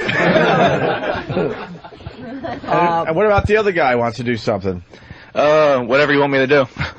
We hate that. Oh, come on. No, It's whatever you want me to do, We're not big fans guy. of the whatever you want us to do. Why not? You gotta we offer like when something. you guys Bring come up with something. something. Yeah. I'll touch butts with Jimmy. Jump out the fucking window. Copycats. Who are you? My name is Will, and I'm from South Jersey. Hi, Will. How you doing? Hey, I don't care. There's another mic in front of you there. And who's the young lady hiding right here behind this gentleman? Someone that doesn't want to talk. Hi. Hi. Okay. Yeah. She's just falling apart. I know. Hi, I'm She's shy. Glenda. Hi. What's that? I'm Glenda. Hi. Hi, Glenda. Hi. Where's Glenda from? I'm from Connecticut. From what? Connecticut? Wow. Oh my God. That was part of the Soviet Union. Connecticut had an accent like that? What's the accent? From Connecticut? What? You said you're from Connecticut. What is that, Lou? What's What, I your... didn't call her a I'm cunt. Puerto Rican. What? Yeah. Yeah? You don't look Puerto Rican, though. What does that mean, But Lou? then again, then again, Louis doesn't look Mexican. I don't look Louis Mexican. C.K. is Mexican. Yeah. You're Puerto. Is he really? Puerto Rican. You're Puerto Rican with some weird. Even she's looking at me Yeah. going, "You can't be Mexican." Yeah, she just put the most puzzled look on her She's face. a really white Puerto Rican. Yeah. How are you Puerto Rican? Explain. But no, my mom's Can I guess? family, One Puerto Rican German. fucked another one. Thank you. Oh, you think Well, that never happened. You think a bit darker skin, darker hair, bigger butt. She's got white relatives. What's the accent from, though? It's just, I don't know, Spanish. But I went to school in France. I spent, quite a bit there too. You speak French? Yes, I do. Or Greek? Yeah. Yeah, do some of that dirty French for us. Like, I wanna Like suck what? your Like, voulez-vous coucher avec moi ce soir? That's it? Fermez la bouche. What was that? What was that? You know what it is. Fermez la bouche. Who said that? to sleep with you, go to bed with you. No, we want I want to suck your cocks. Oh, come on. Isolate that. In French. In French. No, seriously. No, I'm done. What are you, Josh? I'm done. I'm done. Oh, that kid was good yesterday, wasn't he? I can't talk. Fucking sorry about mommy and daddy hugging you. Okay, so you wanted to say what?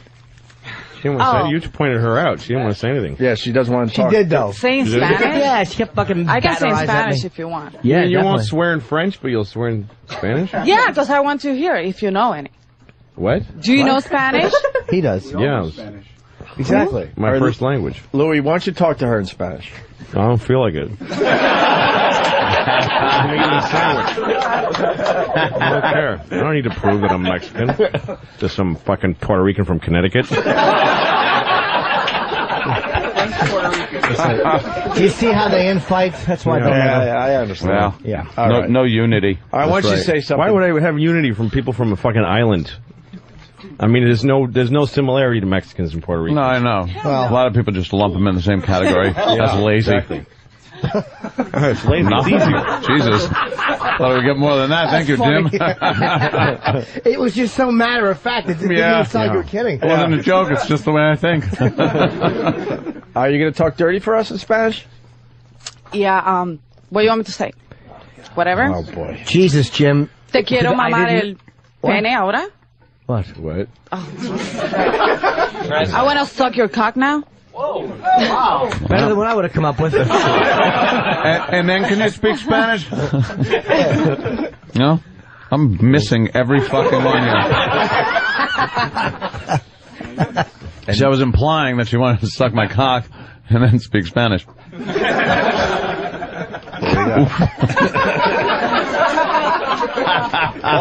Also, we said it during the break, but we should say it for the live show. Pat Duffy's a celebrity today. Yes. You want to explain to the audience out there? Oh. Yeah, you already explained in here, but to the people in their cars and trucks and shit. Well, there's an article on MSNBC.com about people talking on their phone in their cars, and they used a picture of me as the file photo. Were you on the phone? Yeah. In your car? Yeah. There was douchebag on the phone in his car just looking. I really do look very douchey in the picture. Oh. The headline should have been, "Why is this Amish guy using a machine?" Look at you. He's on the How phone. did the picture get taken? How did it I have happen? no idea. Really? I have no recollection of it. Cameron.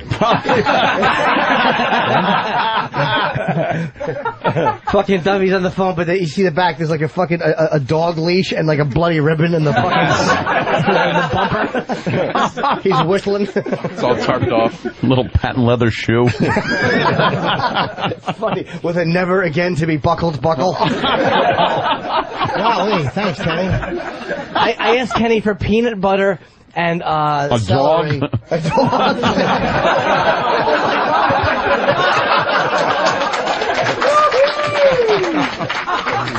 Where's Kenny? Did he leave? Get Kenny before he leaves. And what happened, Jimmy? You got a lot of celery there. Yeah, Wow. he stacked them up nice and neat for me. Kenny's very efficient. I didn't have anywhere else to go with that. I thought you were amazed by the pile of celery he Well, gave that's you. what I was. Yeah, that's But a lot these of people celery. look like they wanted some celery improv.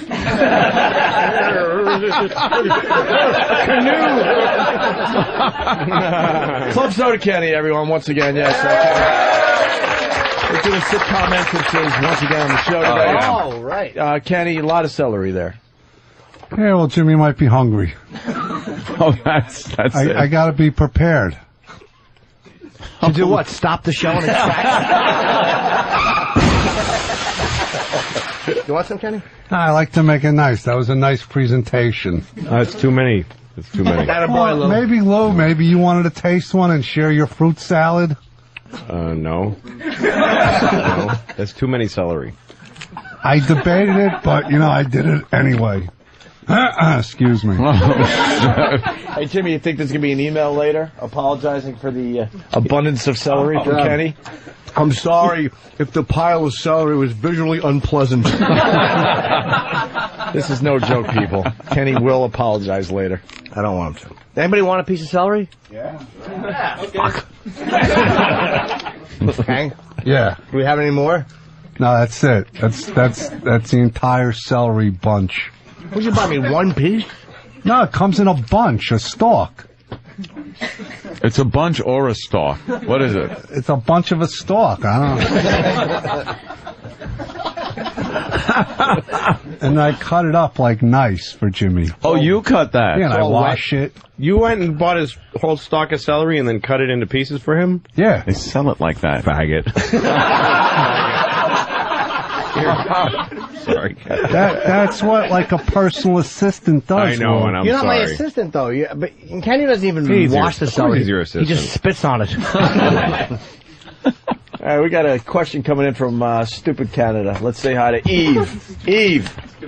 Yes. What's up? Wait, your name is not much. Eve? Yeah, you got a weird name there, kid. Yeah, man, it's the French version of in French, Of Eve it means Eve. So Oh. it's Is it's it male spelled in like? French. Is it spelled like Y? E? Yeah, YVES. YVE. Your name is Yves. It's not Eve. Funny. That was Jacques Cousteau's middle name, right? Was it? Yeah, exactly. Hey, what are you doing New Year's? Yves? See? Doesn't work. All right, what do you got? Yeah, I've got a question for your Puerto Rican back there. All right. For your Puerto Rican. Or it's more of an order. Sus ma queue salope. Ask her to translate that one. Oh, wow. Say it again, sir. Suck my cock, whore. Exactly. What? You got it? Yeah, sus Yeah. ma queue salope. It's suck my cock, whore. Yeah, it sounds... He's I know a Canadian. little French. Just Yeah. French Canadians are funny anyways. No, you got me there, dude. Got me there, dude. Obviously, you're smarter than me. Can you translate it for me then? I'm sorry, come again? Oh, God. no, go ahead. I don't know. See, Sus ma queue salope. You don't know that one? No, I don't. Ou mange ma queue, ou veux-tu un peu de sperme? No? Drinks my sperm? Was that? What? Do you want cum? Oh. Tu prends dans le No, I cul? have a nice one right here, hon. Do you want cum? Oh. Est-ce que tu le prends dans le cul aussi? You take it in the ass? Hey, how do you say fart box in French? Trou de cul. Asshole. Yeah, cocu. Yeah, exactly. Yeah. All right. Hey. Okay. Hey, your bid worked there, sir. Okay, well, thanks a lot. A long-time listener, you're great. Continue on the good work. Thank you. What a polite way to end. Wait, after I'm Canadian. But how are you a long-time listener if you're from Canada? We haven't been up there that long. Well, XM, I've been listening for a couple of years now, and I'm on the road a lot, so you guys are always on. Got it. What's your favorite bit on the show? Favorite bit? Yeah! I'm almost embarrassed. That was just, too easy. Yeah. Seth, It's like shooting croissants in a barrel. Seth, French thing. We got to give them all the catchy things we do on the show. They appreciate it. Seth, Jersey, what's up? Hello? Right. Seth? Hello? Yeah, what's up? Hi, Seth. So just key your handsets on if you can't speak. I love that part. Zips and the wires. Lovely fucking war, gentlemen. Seth? Seth. All right. Jesus, Seth's having issues. Rebuilding an engine. Yeah. Fucking his gas tank or something. Brian, Georgia, what's up? Hey, guys, what's going on? Hi, Brian. Hey, man. Hey, I just want to let Jimmy and Louie know I seen you down in Bonnaroo, and you guys were really good. Oh, thanks, man. Thanks, man. I drive a bus for Widespread Panic, and I tried to get back to see you guys one time, and all I kept running into was Brian Posner, and I couldn't get away from it. Well, why? Oh, you Widespread Panic, weren't they like the Sunday night headliners on the main stage? Played late Sunday night, closed it out. Are you the regular bus driver? Well, I drive one of the buses, yeah. Oh, okay. How were they? The show? Yeah. Yeah, the show was awesome. I don't know them. They're like really popular. Yeah. Yeah, tonight we're playing it in Morrison at Red Rock Okay. in Colorado. Oh, yeah, So I I heard just want to about let that you gig. guys know you're really good, and I had a really great time. Thank Good, you. man. Thank you. All right, Thanks a lot, guys. Funny. Right. We didn't finish talking to the audience. Oh, Jimmy, you got some more questions for them? I see that we got like a New York Met and a New York Yankee right in the front row there. Looks like there's going to be a rivalry. How are you guys even getting along? Subway Series going down today, huh? We're going to the second game tonight at Shea. Oh, I bet you one of you guys will be razzing the other one. Are you guys friends? Yeah. Oh, you're friends.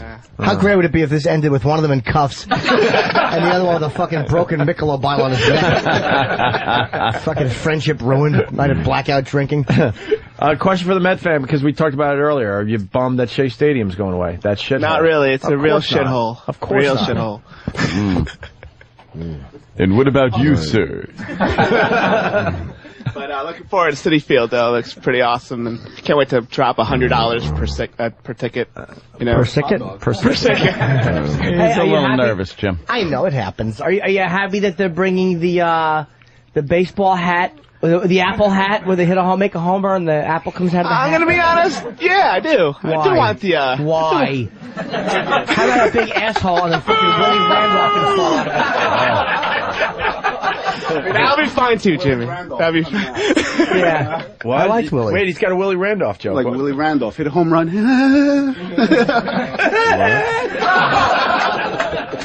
Yeah, the Yankees are doing the same thing. After you hit a home run, Joe Torre's prostate tumbled out. You have to kick it to Los Angeles. Well, there you go. Longtime friends with a little rival. Yeah, look at that. Heated. Crazy. It's kind of Watch heated. out. Yeah. And I have to introduce one of my friends, even though she might be embarrassed. Really? Yeah, so we make sure we're nice to her. Vinnie Brandt's daughter. So we have to be very. What is that about? Wait, are you kidding? Yes, the very That's beautiful Vinnie girl Brandt's over daughter? there. Yeah. But I didn't want anybody to say anything ludicrous to her, so I had to point her out because I know us. Or I know you. Yeah. I know her, but you guys might not. That's Vinny's daughter? Why would he let her come here today? I don't think he knows I'm here. Oh, all right, well, she now. looked like Vinny's daughter. How old's Vinny's daughter? 19. 19. Holy shit. What the Fucking fuck? Christ. Yeah. Is that your boyfriend? Jesus, douche. No, it's my best friend, Mike. Yeah, Mike? Best friend. Oh, best friend. That's the guy Mike. that's trying to have sex with you. Best friend. Best friend Mike. Mike, do you like Mike? Do you like Daniela? We've been friends for about 3 years now, yeah. But I'm actually dating. 19, 18, 70, 16. Wow, 15, just like a 14. real relationship already. Nice best, nice I'm actually best dating her friend. best friend. That's how we met. She Wait. hooked me up with her best friend. Oh, so you're dating her friend? Yes. All right, that could be legit. How long you been with her friend? Oh, about over 2 years now. Oh, all right. And where's her friend today? She's probably sleeping. Oh, yeah? Yeah, she's really not too interested in the show. I try to get her to listen, but she's probably still in bed now. Oh, she's awful. Why doesn't she like the show? She doesn't have XM, and she doesn't want to pay for it, so. Oh, well. And she's not up early enough to listen on 92.3, so.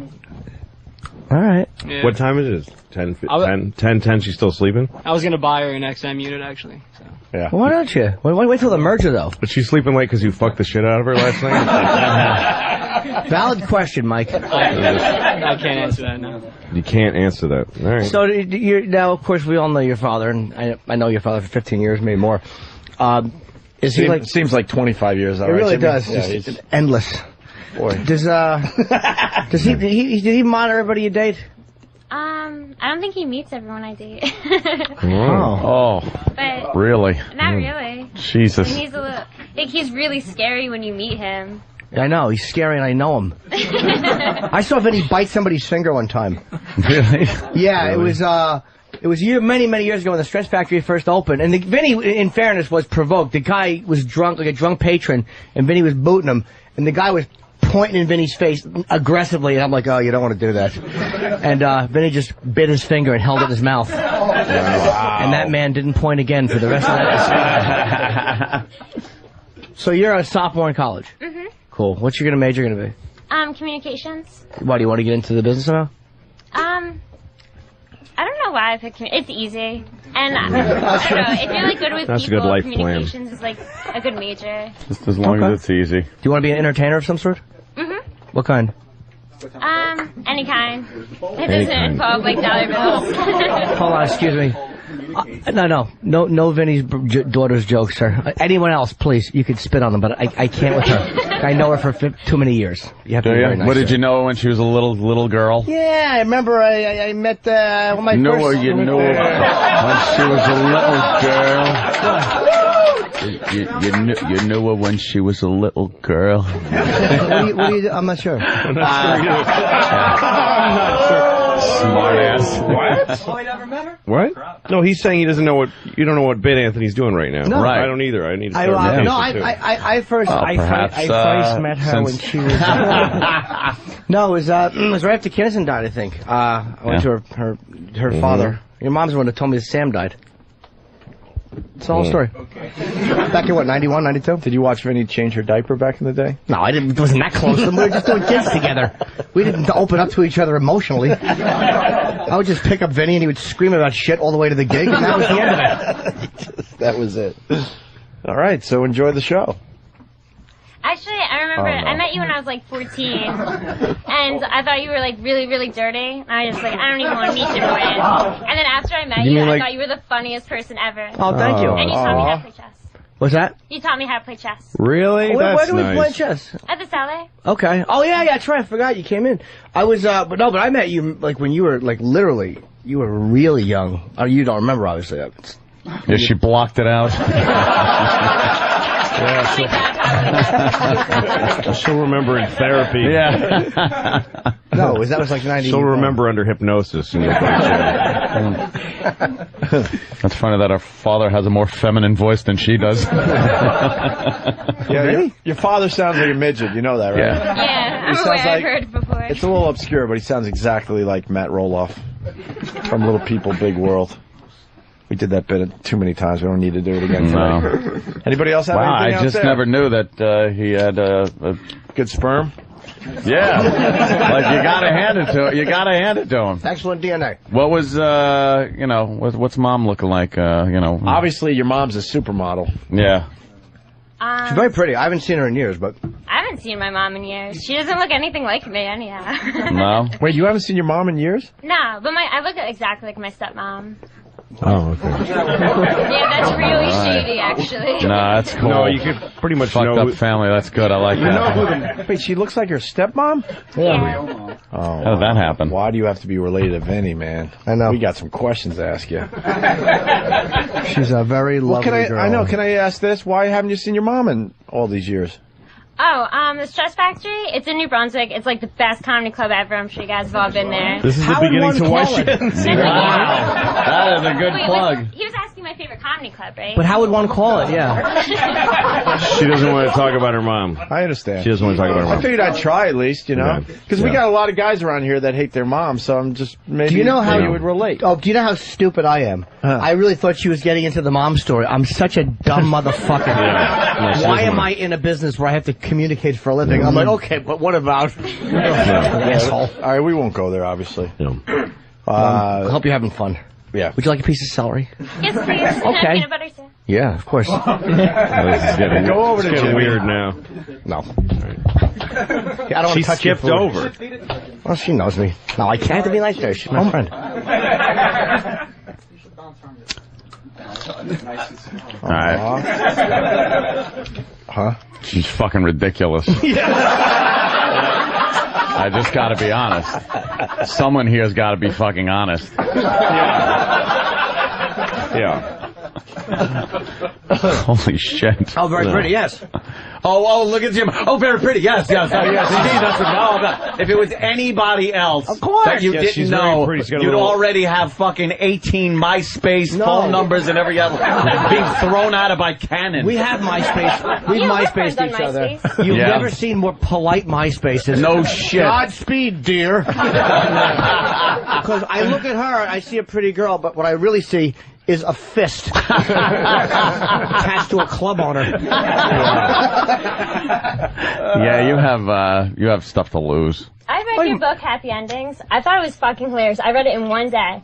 I MySpace him, tell him how funny it is, and then he writes me the most polite MySpace message back. I'm like, Really? how can I read Happy Endings and then get this message back? It was actually embarrassing when you, like, when you know someone for that many years and they read that, all those made-up stories. Yes, all that. I don't think fake. they're made up at all. Yeah. No, they're really not. There's actually worse stuff I edited out. Let me just try to enlighten you a little bit. He's trying to be sweet on MySpace. He's trying to be like sweet. Like, I'm not that guy. There's an ulterior motive there. It might I love take Jimmy a couple Norton of years. for being that guy. It might take a couple of years. It might take, but yeah. No, there are very few. I'm cock blocking, by the way. This is pure, just cock blocking. You can hire 10 of Louis' relatives to build the wall if you want. That's a block. That's perfectly acceptable. This is really sweet. Yeah. This is really sweet to see. We must really like Vinny because we're all dying. This is the most. We're dying to say. I and could do give a awful shit things. about Vinny No, Brown. I don't care. I'm being honest. That's all. That's all I said. I'm only restraining myself for Jim's benefit because he seems to, because he has a. Fuck Jim Norton. Yeah, no, because cares about that? He has. He's putting this girl in a very sweet light with a little bow in her hair and a whole, skipping down the road with a lollipop. Yeah, but she likes the dirty Jim Norton. Right. No, it's very nice. It's a sweet thing. What was your favorite part of Jimmy's book? Was there one story that when he stood talked out? about his girlfriend and he wrote her that letter that he thought was like romantic for some reason, but it was basically saying how he wanted to kill her, and then he was really surprised when she was upset. Yeah, Pumpkin, a love story. It's definitely my favorite part. That's funny. All right. This is a funny energy. Yeah, it's everybody's being so nice. You have to be. We're very rarely. We're paged with everybody. I know, that's the thing about it. It's like, and Jim's being nice. What do you want to say, And what's Lo? hanging in the air is that everybody wants to fuck her tits and do a blowjob.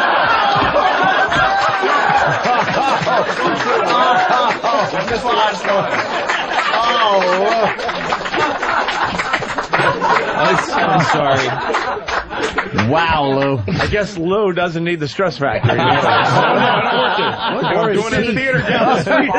I'm doing a theater down the street from there tonight, so I'm probably that's hurting the competition. Yeah, him. Yeah, all right. fuck him. I That's don't give a smart. shit about the stress factory. You're gonna hear a grovelly voice man lobbing Molotov cocktails. Sorry. It's the Opie and Anthony show. What can I do? Should we have her sit back down Yeah, I before feel it like gets I'm ruining ugly? your show by making it political. Not at all. Bounce, bounce, bounce, bounce. Really nice girl. Really nice girl. Yes. Very sweet. Why don't we take a break and take care of these boners? I wasn't sure if it would be a judgment error Yeah. introducing it, but It was a really smart thing to do because we were all going like, "Who the fuck is that?" All the time. Who the fuck is that sitting there? And why is Jimmy picking out the Puerto Rican from Connecticut when she's sitting there? She's sitting there. Well, no, but what he's saying is. Well, you have to. Shit. All right, we'll break and continue. State Theater tonight, New Brunswick, New Theater, Jersey. New If you want to see Brunswick. Louie and do an unmasked, I think I'm assuming a bunch of you guys are going unmasked today. Oh, good. Okay. Comics right here in New York, 14th and 9th Avenue at That's 1 right, o'clock 1 with Louis o'clock today. C.K.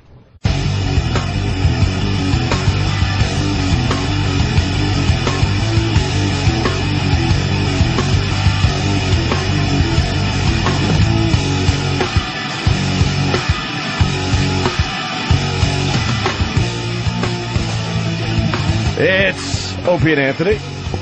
And a bunch of listeners just staring at us and hoping. Danny just worked the crowd.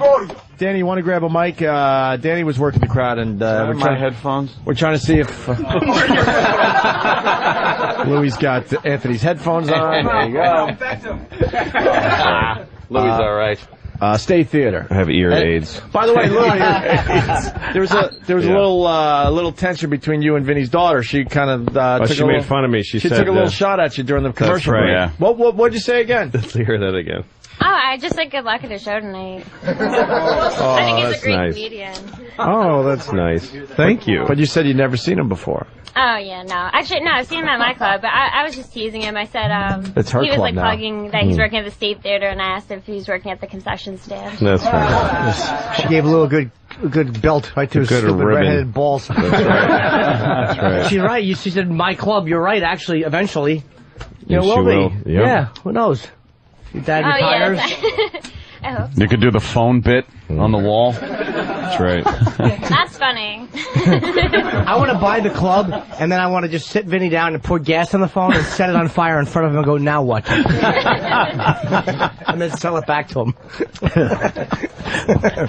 Danny, what do we got? Well, we have a few different people with some interesting stories today. Mm-hmm.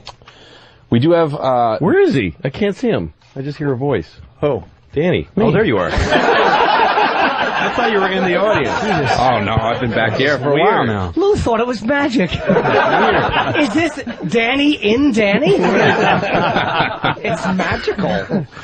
We do have one of Duffy's old high school teachers. What? And he says he has a story about Duffy. We also have a man who, as a child, drank lighter fluid and took his grandfather's heart medication.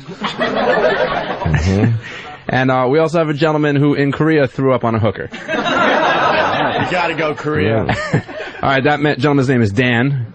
Wow. Oh, boy, this guy. I'll bet she threw up right back.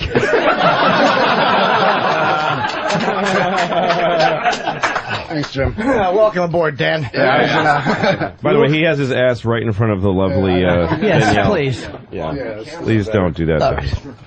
He has a long. Dan's a big kid. He's kind of a little balding. He's got a big. What kind of beard? That's like a long. That's just a mess, a train wreck. All right, You look like that old wrestler. Jim the Anvil Knight. There you go. Yeah, you've heard that a few times, huh? Sam, look who's in studio today. Yes. Want to see my singlet? It's Tony. Yeah. It looks like Tony was Tony the intern with a long beard. Absolutely. That was Danny's joke. That's true. All right. Yeah, I was in Korea back in '95. Doing what? I was in the Army. But you don't look that old. 33. Yeah. Okay. You know, I don't know, whatever. But yeah. The town right outside of Post, there's a bunch of bars on the main drag, and then there's an alleyway, and there's a lady there called Ajima. As you walk by, she's like, "Oh, you want pretty lady? You want pretty lady?" So it was my birthday, so I'd been drinking a little bit maybe, and so my friends decided to get me a short time girl for the night. Well, the short time girl, it's just you pay once, do your thing, and go. I think it was like $40 Instead of on. spending a lovely evening. Well, you could get long time girls. When I was there, a short time girl was $40. If it was a payday weekend, non-payday weekend, you could usually get them down to maybe like 20, 25. What's a long-term girl? Long time girls all night. They're usually about $200. Oh, okay. Yeah. So. Yeah. Tongdushan, Korea. In case you're interested. Is that North Korea? No, well, it's the northern part of South Korea. It's about. It's halfway between Seoul and the DMZ. Did you do a lot of vacationing and traveling in the northern part? I'm dying to go. I actually I did go up to the DMZ, but that was more of a tourist thing. I'm not hardcore. How big is it? I know it's we have 15,000 troops there or something, or 1,500 troops compared to like 700,000 that the North Koreans have. I don't know what the numbers are, but we're way outnumbered. And like at Camp Casey where I was, like it was my motor pool probably would have been destroyed before I got out of bed if there was a war starting. So the only thing that keeps the fucking North Koreans from deep dick in the South is that fucking demilitarized zone because they're afraid of starting a war with the U.S. Yeah, what'll happen is if they start the war, all the roads there, south of Seoul, they have like roads like interstates, but north of Seoul, it's like you'll be going through a mountain, there'll be like 2 lanes will go down to 1 lane, like it for both directions, and there'll be big boulders on top. So if the war starts, they set off charges to drop the boulders to block off all the in roads. charge of the army, the coyote.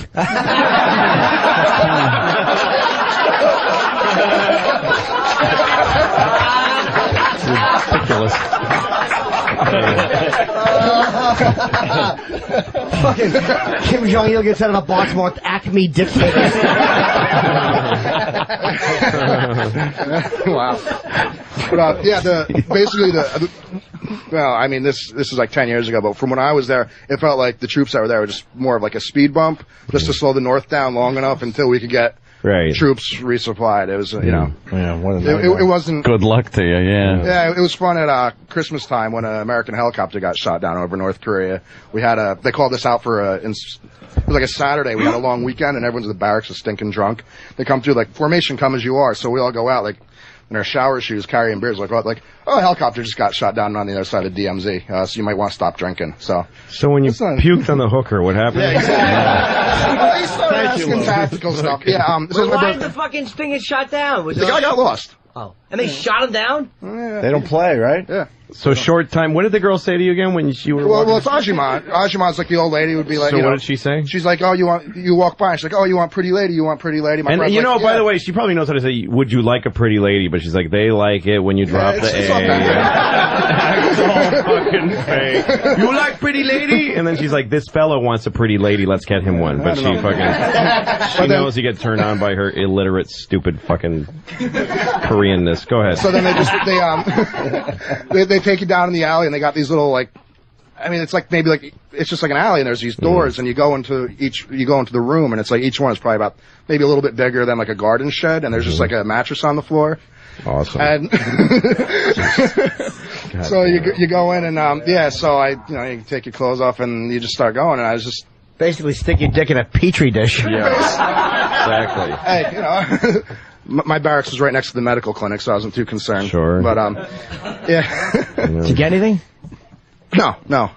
So. It's been 10 years. I think I'd know by now. No, you wouldn't. Korean AIDS is sneaky. You get it, and then it mails itself to you. So, all right, so you want to have AIDS? You want to have AIDS? You like a HIV? Right, she was on top of me, and I was just kind of like laying there, and I wasn't feeling too good. So I kind of got on top. I weighed a lot less then, so. But and I was just kind of doing my thing, sorta, and it was okay. And then all of a sudden, I just ever see like when a dog just before it throws up, it starts like. Like that's kind of what I was doing, and all of a sudden it just let loose, and basically like I had a nice spray pattern from like the top of the head down to like the belly button. Was she panicking when you started retching? Yeah, as she started screaming, and the area where we were, they had MPs patrolling the area, so she got up and she was screaming for the MPs, so I just like threw my pants on, put on my boots, and grabbed my jacket and ran out of there. And what made you throw up? I was hammered. It was my birthday, so I've been drinking basically all day. What a nice birthday. Yeah. It was memorable. Puking on a Korean hooker in a garden shed. So sweet. You'll never forget that one. You say it sarcastically, but god damn it. Yeah, I know. What a gift that would be to give myself. That'd awesome. Wow. She has your American dick in her and vomit. She's looking at a rake off to the left. That's great. All right, good story, man. Good boy. You're a good boy. Thank you for your service to your country. Where's the teacher that has a Pat Duffy story? That'd be me. You're what? You look young. You look way too young You to be look his teaching Pat age. Duffy. I'm 35. Wow. Well, yeah, that's young to be a teacher of that fella. How old were you when you taught Pat? He graduated, 4 years ago? 5 years ago, yeah. From what? So I had him. High school? High school, all through high school, yeah. Wow. So you were his gym instructor? I taught TV and video production. I still do. Mm-hmm. Why did I think you... I'm sorry, I thought you were... Oh, all right. I'm very physically fit. Who doesn't know that? So what happened? He taught something about transvestites. He showed up at my house one night. I think it was his senior year, and he showed up at my house. I live about 35 minutes away from the school, so he and a buddy had showed up at my house. It's like a Friday night, like 9 o'clock at night. I still, to this day, have no idea why he came to the door. To film you through your window. Is that what it was? Yes. And then to show you later on in school, be like, hey, look, we went to your house, but you caught us. What are you, a fucking David Lynch movie? Creepy. It was for a project, and we wanted to film him behind his back, and then show it in class, and be like, "Hey, we were at your house." What was the project? It was up to anybody. We were up to your discretion, but how to quietly shoot somebody from the shrubs. That's what it was. It was like we were doing dream sequences, and one of my partner's dreams was to kill him. So we went to his house. What? Nice. Wow. I probably got an A on it. A better a dream than a masturbatory fantasy. That's what it turns into. I told the guys to leave, and we wouldn't. No. How'd you know they were there? Did you guys ring the doorbell, or did I see you out there? No, we saw your parents. Yeah, I had some people over. Some people, your parents. Wait, you were a teacher living with your parents? No. I was at my apartment. I had my parents. My brother was in town, so we were hanging out having a couple beers. And so basically the parents were there, and you're like, "Hi, we're students." We actually ran out of the alley with the camera, and we were like, "Are you related to Mr. Brandt?" And he was like, "Oh, I'm his dad." So then we started screaming, "Daddy Brandt's in town," and we were yelling at him. They followed him. Yeah. He was going to get pizza, and we followed him all the way down the block. They were just here to film your son because he dreamt that he killed him. I see. Okay, carry on. Have fun. You and your big calves. Oh, they're awesome. Jesus.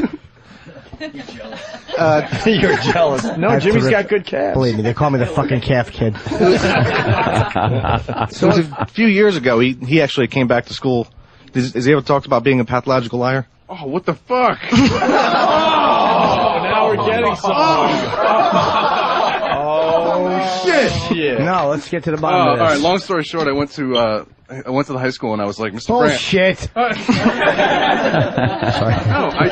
I used to make up all kinds of stuff all the time. Like, I would never, ever tell the truth. Really, Why? ever. I just didn't. Let me ask you, as a pathological liar, when you're telling one of those lies, and this is true, what are you thinking as you're telling it? You believe the lie. You do? Yeah, absolutely. Okay, you're just saying it like it was, like you're describing a movie, but it's really your life, and you kind of mean it. Okay. Yeah. You really believe it? I used to do it all the time. Oh, fucked up. I pulled that shit until I got arrested and charged with something that I hadn't done, and I had to go before a judge and explain that I fucking made something up. What was it, Jimmy? I lied. Just now. Ted the liar. What was one of these lies, Pat? Everything. Anything and everything. Like what? Give us one. Or does the teacher have one?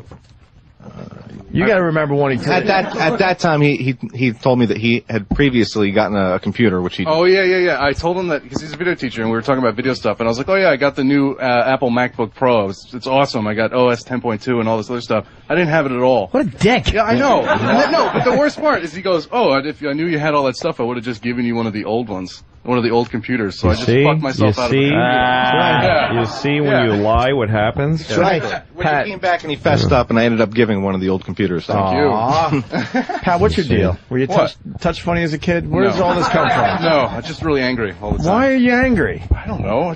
Where does this come from? His dad liked to shave while he was in the tub. Speaking of which, where's Patty? Is she here yet? Jimmy hasn't heard this story yet. I have not. Stoker Patty should be here any moment. They're walking her here. So wait a minute. He would lie a lot. What was the lie you caught him in? Well, he came back and fessed up on it. I didn't know he tells me he's a pathological liar. I don't know whether to believe him or not. Yeah, but the computer story, no offense, is kind of whatever. Yeah. We need a good one. Like yours, like were you ever late and they said, what were you doing? And you decided to rescue Lois Lane? Yeah. I mean, I never really got caught in a lie with him or anybody in school. It's just like... What was the best lie you ever told? Yeah. I don't know. Worst one you ever got caught in? Worst one you ever... I'm trying. I don't know off the top of my head. Just give me a second. How about just one that you told that you're like, why did I just say that? I don't know. My dad's listening right now. He's probably got a million that he could tell. But yeah, I haven't lied. We try to ignore him when he calls the show. I try to ignore him in life as well. Can't tell you how many times he's been on the phone and we just don't go to Good. him. Don't ever. He sucks balls. Right. Come on, one lie. I have nothing. I'm terrible. Come on, you remember one. Something you told a girl to impress her. Oh, my penis is huge. She's gonna find that out, though. What's a stupid lie? Yeah. Either that or you have to buy a much smaller home. Or if you're a really good liar and you're showing it to her. All right, I was just making a relative comparison joke. Like, look, his cock is half the size of the couch. I'm sometimes a little titter with an explanation. All right, so come on, what was what you told me? All right. Oh. Patty's here? It's Patty. All right. Stalker Patty, come to the front of the class. Hey, Stalker asked for it. Get in here. Stalker cock tease. Come on now. Ladies and gentlemen, Stalker Here you go, Patty. Patty. Here she comes. She's wearing shorts, for fuck's sake. Patty. Patty? Wow. You're a little knock-kneed, Patty. You're a little knock-kneed. Hi. Hi. Oh, I just got off work 20 minutes ago and ran here. That's true. All right, Patty. What are you doing? Are you a model for Sloan Kettering? Oh, shit. I don't understand that. That's a good one, Jimmy. What's Sloan Kettering? I don't remember what that is. Thank you. That's a Really? cancer place. But Cancer hospital. I love you too. to really, nail the joke.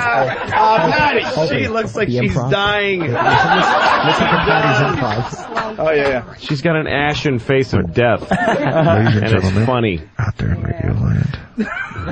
Jimmy, talk to Lily for a second. Just babble The about thing is that we have But babble away from the mic so that he can... Yeah, you're beauty right. of Patty is listening to her improv skills. Patty? Yes. Yes. Sorry I said that. Yeah, Jimmy, go. Okay.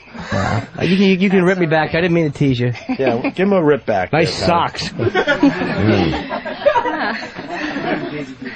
I'm not good at things off the top of my head, but I'll think of something later on. All right. Hey, Patty. That's usually how it happens. Patty, here's the deal. Last week you admitted when Jimmy was gone, or was that earlier this week? I don't know. We lose track of time. That you had some weird things happen to you when you were in your foster home. Tell the bathtub story to Jimmy. Yeah, when I was 14, 15, 16 years old, developed a teenager. When I was 14, 15, 16, 17, 18, 19, 20, 25, 38. She's like an auctioneer. He molested me when I was 5, 6, 7, 8. What the fuck? My foster father would just walk in Foster nonchalantly and start doing things like shaving and stuff. While you were in the like tub? that. While I was in the tub At a and very naked advanced and stuff. age of puberty. Was he shaving his face? Yeah. And he would say what to you, Patty? Tell Jimmy. I would say, Dad, please, I don't want you in here while I'm here. He would say, you're just a child. I diapered your Heiner when you were little. And this Your and Heiner? that. But it doesn't make a difference anymore now. I'm 16. I'm not 16 months. Yeah, but what you gotta understand is that when you put diapers on, you get attached to it. You want to see how much bigger it gets? God damn it. So this would go on, and also you told us that when you went to your aunt's house, you had to sleep with your dad on the couch. Yeah, they would make me sleep on the couch with him when I wanted to be by myself or have my own area. But they didn't believe in that. I was just a little girl, and that was Wait, it. Patty, who would you go with? Your mom, your stepmom, your stepdad, your foster mom? My foster father, Oh, and then my Jesus. brother had to sleep with her. God damn it, this woman's voice. Why would your brother... The thing is, here's Patty's curse, is that you can't have sympathy because of the voice. You just can't. Yeah. I mean, even if she'd reported, if she went to the police, I'm being molested, they'd be like, shut up, get out of here. He's right. No, Mail us the complaint. Don't make us hear this shit. children were seen and not heard. Yes, that's what I meant. Thank God. I bet the first time he shoved his dick in your mouth just to shut you up. It started out for logistic It's all he purposes. had. He would have used a gassy rag, but he had his dick. So it's the best he could do. So, Patty, how old were you when this was happening? 15, 16, 17, 18, 19, 20, 21. Teenager. All right, and how old was your brother? He was 11 months younger than me. All right, so why round it off to a year? Critical difference. How many hours, Patty? Hours. Why round it off?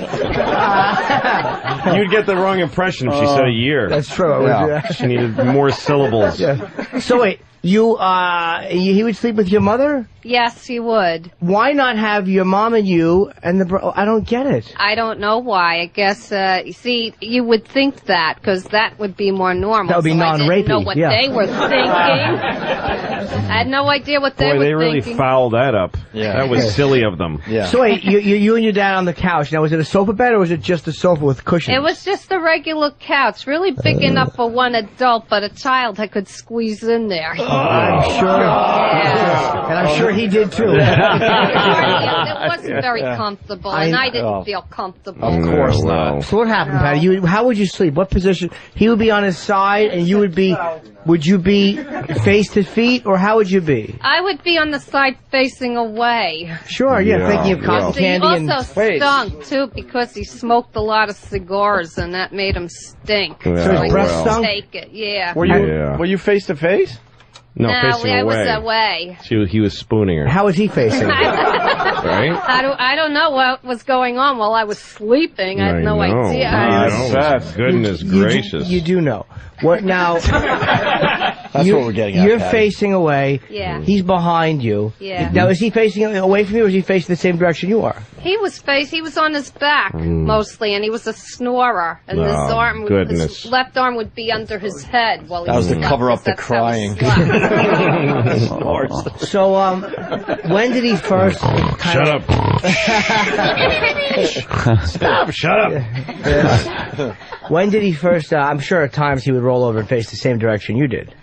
If he did, I wouldn't know it because I was asleep. I'm sure you wouldn't have felt anything, but probably not. But you must have remembered a couple times where you could feel that cigar breath on the side of your face, and the cigar too. And by the smell way. it.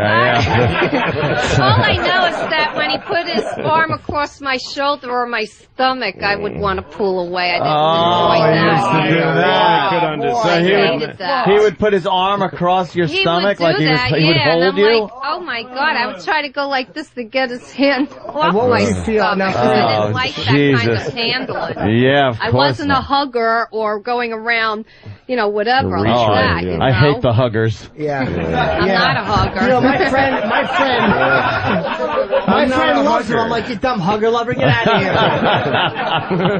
My sister brought a hugger home one time. Oh, forget about it.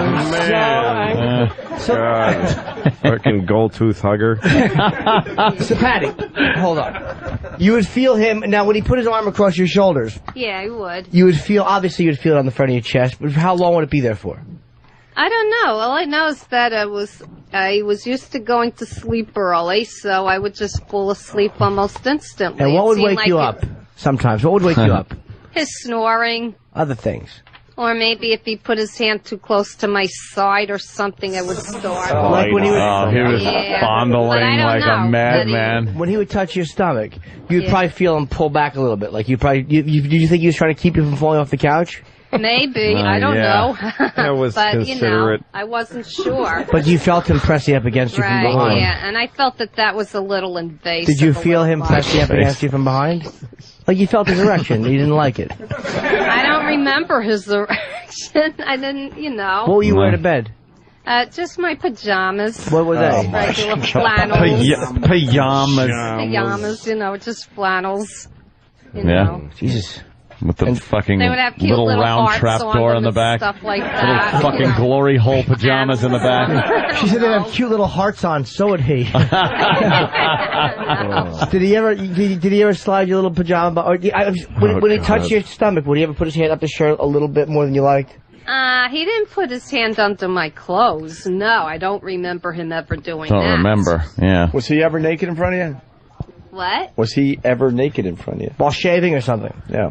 Well, you know, they had this habit, keeping the bathroom door open, so I would walk in by accident and not know he was in there, and then see him going to the bathroom, and I would run out, you know. What would he say to you? Big, beautiful cock. Nothing. Wouldn't say anything. No, I just walk in and run out. That's inappropriate. You should keep the door closed at all times. Well, easy with those tough stances. You know. This kid takes social risks. Jimmy, I asked... No shitting in front of the children. Oh, bumper sticker. Jimmy, I asked Patty to take a few days to come up with some more stories. Do you have any that you remember? Yeah, I have a few that I do remember. Something that they never told me that I know happened. It had to have happened. But I have a memory when I was 3 of a nasty, awful leg injury. I don't know where it came from. I remember being held a lot and carried because I couldn't walk on the leg. And to this day, nobody will tell me, but I have a scar right there, and nobody told me where it came from. And I tried to ask them many times, and I never got an answer. Did you get caught in a trap? She's got I have no idea. I was maybe about 2 or 3 when it happened, so I don't remember it, but I know something okay, so happened. she's got casual memories Yeah. of being molested, yet repressed memory of hurting her fucking leg. Yeah, Like that, but she I can't. didn't understand. That's just dug in deep. It might be a chain. But by That was the way, attached to the her fella leg. pressed his fucking Yeah. dick into my I know. ass night. All right, what else, Patty? Oh, I remember, oh God, my mother, my natural mother had a mental illness and she was hospitalized. That's why she had to give me up, you know. She left you at a diner. Yeah, didn't she did. Yeah. She got Buy you some pie hospitalized before she because of left? She gave you, but she'd leave you with some cherry pie She at couldn't least? take it anymore, so I guess with a baby, so she put me in a basket and dressed me up to the nines, you know, like really To good the clothes on me, nines. and put me on the one counter of the downtowners What goes restaurant. well with a basket that she dressed you to the nine? You're a fucking infant in a basket. If you were wearing a drab outfit, people would have been like, "Yeah, I'll leave her in the basket." Yeah, fuck her. They said I had on baby a is pink dressed dress, nicely. pink Look at socks, her. black and white, a beautiful Wait a pink minute, and white what's the blanket. diner? What was the diner? Downtowners restaurant, Where? downtown at One Trinity Place. It's not Where? there anymore. I went back to look for it. Of course not. Who would eat there after that? Yeah. Someone left shit on the Which counter. is another thing too. I've been trying to find out.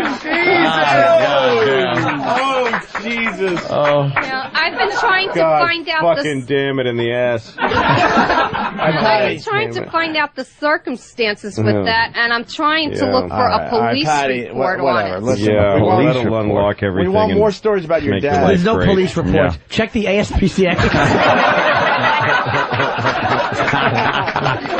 We want more dad stories. We want the dad stories today, Patty. When I went to the high school dance, he had to come with me. He would make me wait outside the dance hall, or the church hall where it was. He went in, looked around, cased and questioned people, embarrassing the hell out of me. What would he ask them? And I don't know. He made me stand outside, and if I came in, he would almost slap me across the face. You What know? did he ask them? What was I he wish asking I them? knew. I don't know. Was he would just walk- preparing them for your entrance? Like saying, will you be bothered? Please. Giant ant. Are you Probably. What time is He this said, going to be please over? don't dump pig's blood on her head. Please, not like last year. 4 years in a row you've dumped pig's blood on her head. Exactly. Can you find another way to have your fun? Don't stare at her mandibles. What time? How late are you going to go? And this and that. What kind of music's playing and all that? And then he would allow me to come in. At that point, I would practically run away to get lost in the crowd so I could just get away from him. Right. And I didn't see any other fathers there checking anything out, so I didn't understand what that was about. Yeah, what You were was creeped that out by about? this guy. Yeah, I was. He was a little bit too possessive. You know, one time he was going to go shopping, you know, and with my foster mother. And I had a horrific argument with him. I was 17 years old. And he yelled and screamed at me that I had to go, but I wanted to go to my friend's house, which is more normal. We were doing a science project together, and I wanted to go there. Let's not gloss over that. But anyway, Hold on, Patty. Wait. Your friend. What was the science project? Yeah. I don't remember. Something about animals or something. We had to go to a museum and write about dinosaurs or something. I don't remember. But the thing is, we got a phone call in the middle of the argument, and it was the mini Maddie or maxi or the mini skirt at the time, so they were asking for my opinion. He grabbed the phone here and says there is nobody here but a man and a little girl, and he banged the phone down. Yeah. At that point, I don't know what she's talking about. I ran out of the place crying. I ran to my friend's house. I refused to come home for hours. This is just a bird making a noise in a tree now. Either, which was surprising. No idea what. So, Patty, did you want to answer the miniskirt question? What? Did you want to answer the miniskirt question? The miniskirt? On the phone. Yeah, I did. What did you want to say about the it? mini, obviously. I don't know. Obviously. The mini or the midi? The mini. You like the mini skirt, you Yes, little I did. fucking whore. That's nice. In fact, when I saw the movie Hair when I was older that came out in 79, I remember 79. envying those kids that were Going to flower Vietnam and being killed? No, being on the hill and holding up anti-war signs and flower children. I wanted to be them. Maybe because I wanted to be free. Why worry? Why Maybe you did want to free be from the sexual abuse. Let's go to Anthony in Virginia. He's got an idea for you, Patty. Anthony, what's up? Yeah. Does Patty even know if when she's getting her thermometer checked? Can we get a doctor in there to see if she has her hymen intact? Because I think she probably thought she was getting her temperature or something, and her father was just reaming her. All right, that's a very good point. Some guy with the worst voice I've ever heard said that perhaps we should get you checked to see if you have your hymen. Do you still have your hymen?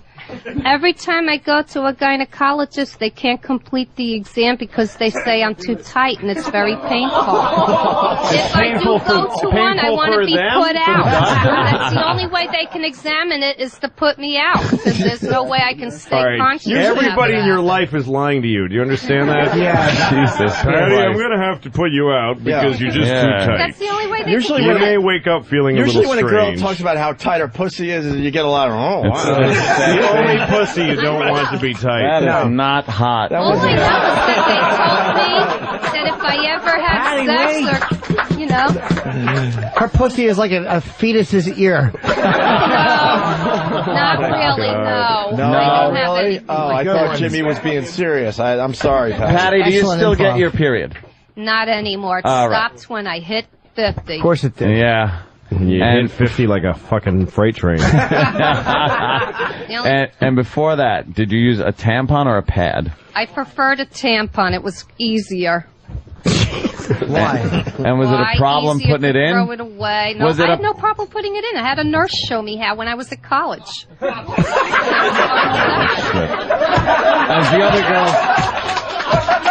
the other girls would throw them at her going, plug it up, plug it up, plug it up. Plug it. What is he Scary for? Carrie, scary Carrie. Wait, hold on. In college, what did you do for the 7 years prior to that? Oh, wow, good one. What, was everybody missing socks around the house? No, they made me wear the old-fashioned Kotex, whatever. People found her like a shot deer. On it, wings, Trailed her. And then they wanted me to She wear was a bleeding belt, so badly, too. sharks were actually walking on land to follow her. I remember... Hold on. You missed that. God. Patty said that she had to wear a belt. Yeah, my foster mother made me put on a belt for it. What's the belt for it? No, the old... Hold up the fucking rag that keeps the cunt's blood from dropping on the floor. That is real old school. How would it go on? It was only 14 years All right. old. Patty, how would it go on? How would the belt go on? You know, just like underneath me, and then you buckle it, and it would stay on. Is it like a sumo wrestler's thing? It looks like that. Yeah, like the pad, the Kotex would clip onto the belt, right? It's like a front and diaper. back. Yeah. So you're wearing like a diaper. Jesus Christ. And a belt. So this. Then you could just fucking bleed like a Civil War veteran. Fucking tourniquet around your cunt lips. Patty. Your mic isn't working, Patty. Your mic's not working. Don't waste that It's gold. an act of God. Yeah, God doesn't want to hear either. Go ahead, Patty. Yeah. Yeah, it did. So you put that so from the time you first got your period when? I was from 14. At 14 years old. Yeah. And what was the first one like? Did you have to talk to your foster mother, or what did you do? Well, yeah, you know what? Exactly 3 weeks before I got it the first time, then she takes me aside and says, "You're gonna be sick next month or the month after. This is gonna happen." You know, like something about being sick and getting pains, and I'm like, "But what's that about?" And then you're gonna bleed. What? But she wouldn't explain anything about it. She wouldn't tell you where you were gonna bleed from? Patty's got cotton in every fucking hole in her body. You know, that's something you discuss with your daughter when she's not. How did she tell you? Did she say, that thing between your legs? Did you see LaMotta after the Ray Robinson fight? She just pulled me out into the other room and just stood me there and told me. She didn't tell you that your vagina would be bleeding? No. She just said you're going to bleed and get cramps and you're going to be sick. Yeah, that's all she explained it. That's and nice. Sure enough, I had the worst awful cramps the first 3 years that I had it. That to the point where she would make a hot toddy, which was hot milk and brandy sweetened with about 10 sugars, and then make me drink it, and it would put me out. And delivered via cigar mouth. Yeah. A hot toddy. Yeah, Daddy would just put it in his mouth and go right onto the problem area. An old hot toddy. I mention it because they make me think the Lord was going to strike me dead and the stuff like Lord. that. That Lord. A doom and gloom over it. Were they religious people? They were very Catholic. How long did you live with these fucking shit piles? Since I was 16 months old until 19, when I was happy to go to college and I preferred to stay on campus. How old were you when they fucking mercifully died? When I was 20, she was 69, and then he died about 15 years later. Did you have a relationship with him at the end? No, I didn't even go home. You hated him, right? I couldn't stand him. Why? Oh, because he fucked her. Well, I don't know that he went all the way. Did he ever put? Did he? Tell me what. I know you remember. When did he take your hand and put it on his penis? I don't remember him ever doing that. Don't remember. No, he didn't go that far at all. Where did he go? Did he put it on your breasts? Did he touch your breasts a little bit? Not that I know of. Just like, I guess, side glances while I was in the tub and stuff. That's basically it. Just looking, you mean? Yeah. What a ghoul. Yeah. Louis got to go jerk off after this. Hot fucking. There he goes. Her panties look like they're fucking grate outside of Abigail Folger's house. Oh, shit. Oh, fuck. Fuck. We're getting Patty a hypnotist. That's great. We're gonna put you under, Patty. We're gonna find some shit out for you. So she didn't say where you'd be bleeding from. So when you started bleeding, what did you do? Mommy, look what's in my pants. Oh, my God. You know, I got scared. It's called the Opie and Anthony Show. You know. Looked like Reginald Denny's head. And then she gave me a Kotex and said, here, put that on. And put it on? She didn't tell you how or anything? She wore it like a hat. Put it on. Put a fucking daisy on it. Looked like Laura Ingalls' bonnet. Had ketchup on it. Why is the retarded girl wearing a Japanese flag on her head?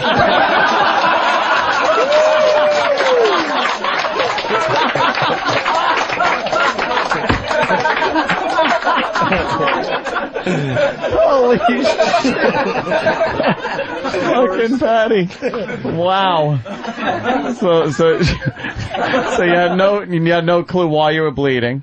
And she just gave you a Kotex? She didn't explain to you further? No, but when I went to the library to take a book out on it, now I had a younger brother at the time, and he was just as messed up as they were. He would take the book and show it to them, and they would end up punishing me, and they would hide the book. For what book is this? It was a medical book on getting your period, becoming a woman. It was a normal book. It was from the library. And they would not allow me to read those things. They wouldn't let you read it. On the sneak to learn how. On the sneak. On the sneak. Just to learn about it. That's what your dad was doing. Yeah. I didn't know what the way of learning it. So what? Your brother? Now wait. Whatever happened to your brother? I don't know whatever happened to him, but I hated him too because he would punch me and give me bruises on my arm. I would show it to my foster parents, and if I hit him back, I got hit by them. He wasn't your biological brother then. He was. He just was another my father. biological Oh, he was. brother. So you don't. But Oh, he had was. special problems. Oh yeah. What was wrong with this? Yeah, he was born with my mother's schizophrenia, which is why he saw shadows on the wall coming to life that I couldn't see. And he kept them up, and She could be the most fucked up individual. No kidding. Yeah. So wait, your mother had schizophrenia. Yeah, my natural mother. Yeah, and your natural. So your mom gave up you and your brother to the same people. Yeah, to the same people. And how many years since you seen your brother? Right now, it's been about 14, 15 years. I kind of fear him because of his illness. You know, he used to be very violent when he was younger. Yeah. He would hit me. I'd have bruises from I know, him you said that. as Where a is child. he? Where's he now? He's holding the mic right there. It's Pat Duffy, this violent motherfucker. I was just thinking I had very similar problems. Yeah. Where is he now, Pat? Living somewhere in the city or Staten Island or Brooklyn. I don't know which one. Oh, the that's last good. address was on Staten Island, Brooklyn. but Why don't you that's just say years and years Queens ago. also? Yeah, you forgot All the Island. He fucking could boroughs. be anywhere. Do you have any family at all that you are with, like that you know or Nobody. nobody? No. You ain't got no buddy. No. Do you have any friends or anything? Like, who do you spend most of your time with, or who do you talk to every day? Is there anybody that you talk to every day? People at work. People at work. One or two people in the building, like my neighbor across the hall. So nobody that actually wants to. Right. Nobody that invites you. Just people that you talk to because they're near you. The question would be, what the back of whose head do you talk to the most as they're walking away? Who takes a really deep breath when you walk up to say hello? And he goes, hi, Patty. The people I see every day are the people at work, and they love Right. me. That's great. Yeah. That's great. What did your last period, what was that like? None eventful. It was not remarkable? And it went, and that was it. What happened? It came and it went. Was it? I have not gotten any other symptoms or anything. No, was it, could you tell though? Were you like, oh, this has got to be the end of the tank? There was some sediment in it. Yeah. It had grinds like fucking Sunoco coffee. Something was going on. Yeah. Oh, you didn't know? I know, it's amazing. You really do have. You have the timing of a fucking rhino. You just like. Here's what you have to do. Like when you see people laughing, you hear them laughing. You pause for a second. Just wait a second. But like, feel it out. yeah. Let them, get the laughter out. Because nobody hears half what you're saying. I'm not trying to shit on you, but nobody hears half what you're saying. Fucking retard. Father was. Jesus. I'm going to do my impression of you. I want you to see. Okay. Louis say something in the crowd. We'll laugh. Okay. Now you put pressure on me to get it. That's a lot of pressure. Then I was going to come back down, but then they told me that 5 o'clock my father would cry. So I'd have bruises all over. Heavens to Murgatroyd. But if you pause, people will hear what you're saying. Yeah, Patty. Yeah. When's the hypnotist coming in? When is? We're tentatively scheduled for the 14th or the 12th, the Friday after the 4th, a week from the 4th. Have you been hypnotized before, Patty? Never. You think he'll go under? I don't know. I've never been hypnotized. We'll have to see. It can't be one of those wacky hypnotists that, No. make you do wacky This is things. the It's got to be like one of those hypnotists that can hypnotize you and then really kind of get in there and... The Ron Fez guy. He does that stuff too, but he's the real deal. He's definitely the real deal. Yeah. All right. Okay, Yeah. I'm open to it. And you're willing to... Yeah, I'm open-minded. Are you? Yeah, I'm No, very you're not. fascinated by that kind of thing. And this has fucked up her sexuality for her whole life. Yeah. She will not be with a man. She's a virgin. Oh, you can see from all that's happened to her. Yeah. That she's got to protect herself. She would withdraw and wince. Yeah, I mean, don't get me wrong. I've always wanted to have a serious relationship with somebody. Just that I guess.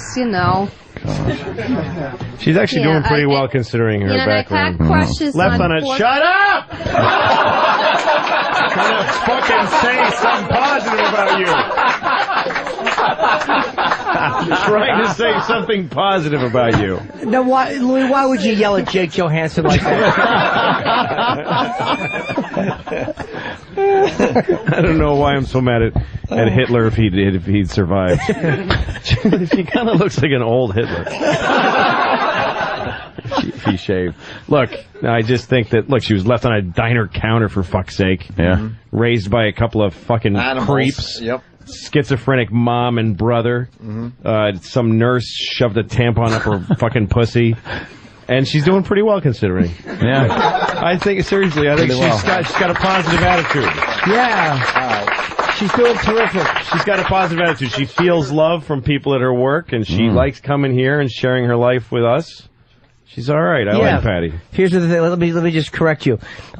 She's misreading their hatred at work, and she's never had a dick in her. That's it. That's fine. Yes, that's all true. But she's got a positive attitude, considering. Hey, Patty. Pete, she goes to work and people literally go ugh, and she says they love me there. Nah, but and I think that's a testament to her positive attitude. It is, but and I don't mean this in a rip, but this shit heap. I'm kidding, Patty.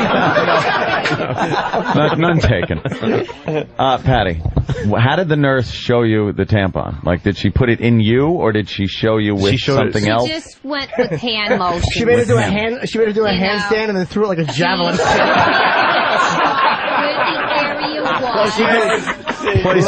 Place in cunt, light fuse, get away. She showed me on a chart where a chart. Yeah, she showed me a photo, and then it goes here, and then she went like that with the motion, the correct motion. And she said you slip it in there, and did you have trouble the first time you tried to put it in? Of course I did. And what happened the first time? It was painful the first 2 times. After that, it was Did you get it in deep enough? Yeah, you probably, because I could picture you just putting the tip in and fucking cotton's hanging out of it. It's hanging out like a cigar. No, but I was okay after the 3rd month of doing it. 3rd month. It took you 3 months to figure out how to shove a fucking tampon in. It took her 3 months before she figured out she had to take the first one out.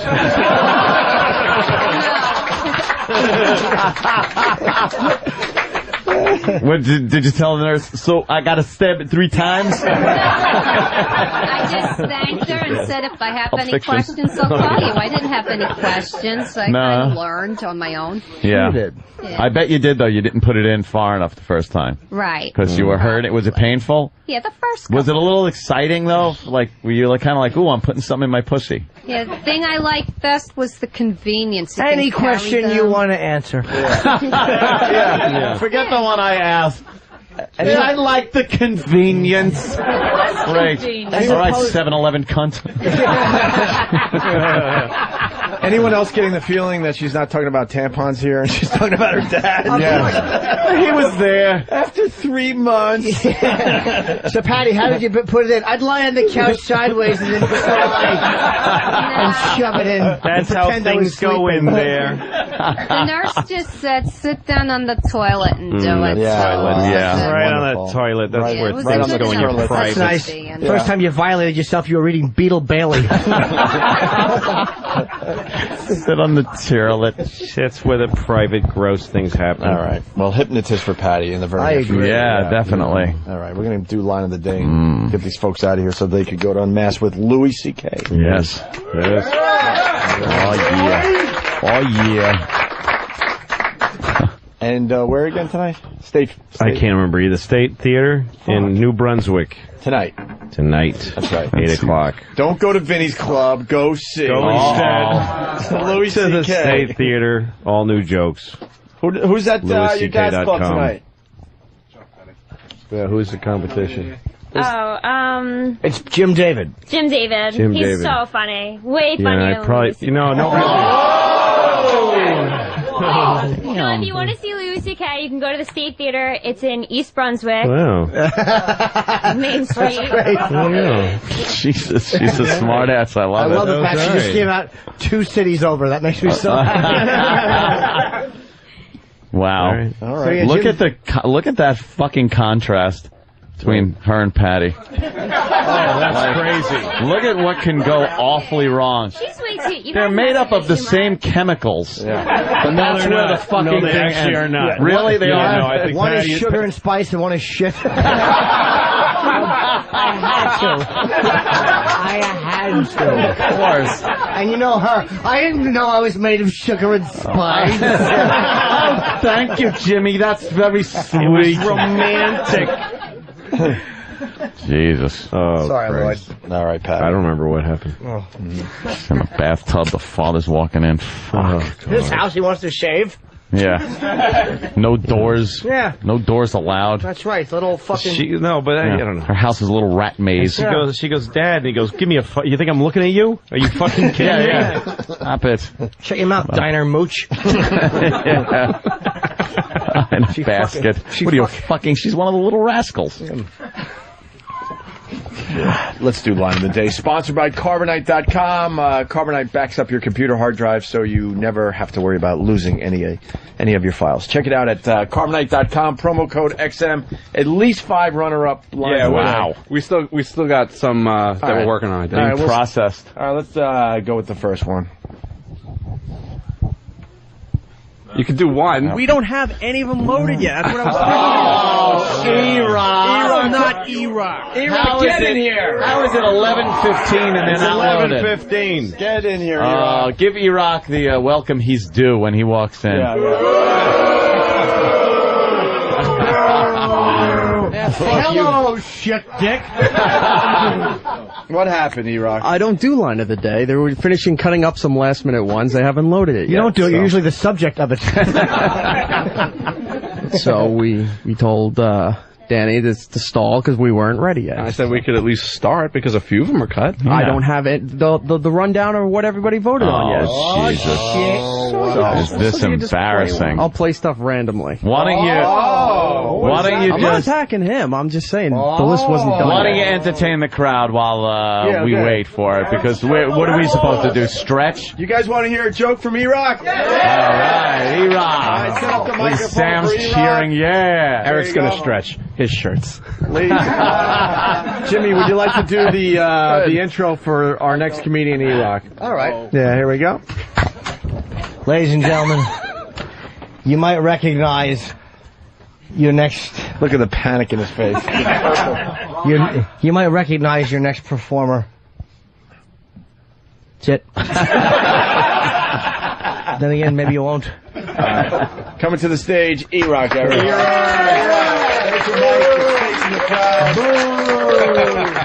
Boo! No, face them, not us. That's the show. That's the show. Be more funny. E-Rock, turn around and tell a joke. I don't have Face any the jokes. crowd. Face Don't. the crowd, Without, you need confidence.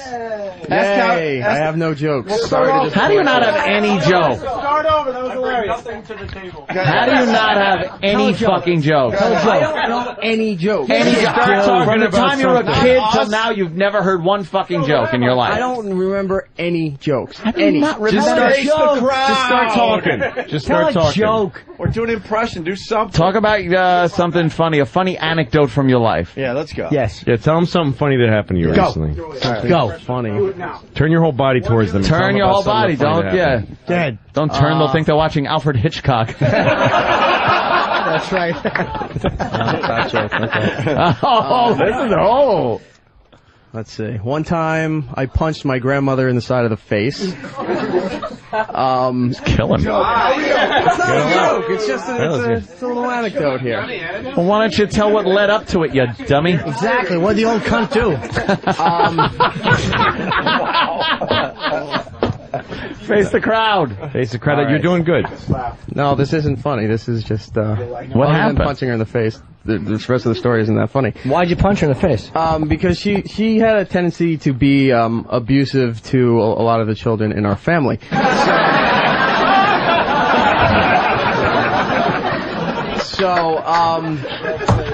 There's more. Oh yeah, there's more. Yeah. So how was she abusive, E-Rock? I'm curious. All right, because she was No mayonnaise. Eat all the mayonnaise. yeah. Physically abusive? Yeah, very physically abusive. Make you sleep on the couch with her? He's shaking. Oh, I have mayonnaise jokes. Thank you. Wait, fuck those, man. Yeah, I know. We can bring them in the middle of the story. Okay. E-Rock. Yeah, we want to hear the story. All right, Keep going. He's doing fine. In my family, a lot of the kids are in fours. So they're in fours. What do you mean? I thought you were going to say fat. My parents had 4 kids. Their siblings had 4 kids. Okay. So everybody was in fours. So Don't let it phase you. It's a heckler. Don't let it phase you. Go Just through keep the going. heckle. Let's go. So all the kids were born in fours. She was just this miserable old bitch that nobody liked in the family. So she would pick 2 kids from each set of 4 that she liked, and no, not touching. What is right? No. So that she liked, and 2 that she either chose that didn't exist or she got really abusive to. Which one were you? Yeah. Which one were you? Huh? I was one of the 2 that either didn't exist or was being abusive to. So. Not us, them. Okay. So, one time I'm watching, I think I'm like 6, 7, somewhere in there. Well, I'm watching TV, and it happened to be wrestling. And my younger sister didn't want to watch it. She wanted to watch some stupid ballet thing, so she switched the channel. I screamed, "Fuck you!" And then so I switched it back to wrestling. So she ran off. Yeah. So she ran off crying, and then the next thing I know, I hear like this stomping down the hallway. It's my grandmother, who was babysitting us at the time. How comes loud over. was it? Really loud. So she comes over, starts screaming, grabs me, and then picks me up and throws me into some other furniture. Right? She was in her early 60s, right? So she picked me up and threw me into some furniture, and then she grabbed me again and started by the neck and the shirt and started screaming at me. So I turned around and I clocked her in the side of the face. She went down into the piece of furniture, and I went running, screaming, and locked myself in my parents' room. I bring nothing to the table. I don't do Foley work, sorry. So, I locked myself in the bedroom screaming, and I was just, I think I called my dad's office at the time. He was working late. And every person that picked up the phone heard me just screaming and yelling, didn't know what was going on, just passing around through most of the company until it finally got to my dad. And they came home and picked her up. I'm wearing a hat. How about we have E-Rock do fat jokes? Let's end with E-Rock telling fat jokes. Okay. Come on now. And just make sure they're all This is I'm so fat that this isn't even a joke. Where's the fat joke? Wait, Steve gave me a story. This isn't even a joke. Just do I'm so fat that. I don't have any fat What's jokes. the story he gave you? What's the story he gave you? Yeah. It's about somebody who wanted to be a musician but became a homosexual. It's from a yet-to-be-released autobiography. Good, over-explain it. That's good. Come on, what's the story, you rock? It's titled Mexican Mayonnaise Joke. Most people don't know that back in 1912, Hellman's mayonnaise was manufactured in England. In fact, the Titanic was carrying 12,000 jars of the condiment scheduled for delivery in Veracruz, Mexico, which was to be the next port of call for the great ship after it stopped in New York. This would have been the largest single shipment of mayonnaise ever delivered to Mexico. But, as we know, the great ship did not make it to New York. The ship hit an iceberg and sank. The cargo was lost forever. The people of Mexico, who were crazy about mayonnaise and were eagerly awaiting its delivery, were disconsolate at the loss. I have a question. Yeah. What does that word mean? I have no idea. How do you spell You can't be consoled. DISCONSOLATE. Okay. All right. Their anguish was so great that they declared a national day of mourning, which they still observe to this day. The National Day of Mourning occurs each year on May 5th. By the way, as it is known, when you're telling of these course, little stories, Cinco here's de a good Mayo. idea. Have a point. Thank you, everybody. You've been He stinks, and I don't like it. He stinks, and I don't like it. He stinks, and I don't like it. He stinks, and I don't like it. All right, well. And he actually said Cinco de Mayo, didn't he? Yeah, I am fucking really depressed now. Yeah, we're all just That was exhausted. Just depressing. Yeah, well, Let's do the first runner-up line of the day. Oh, God. Good. The only one that I actually read was the one that said what they wanted to do to me. That was beat me with a lead pipe.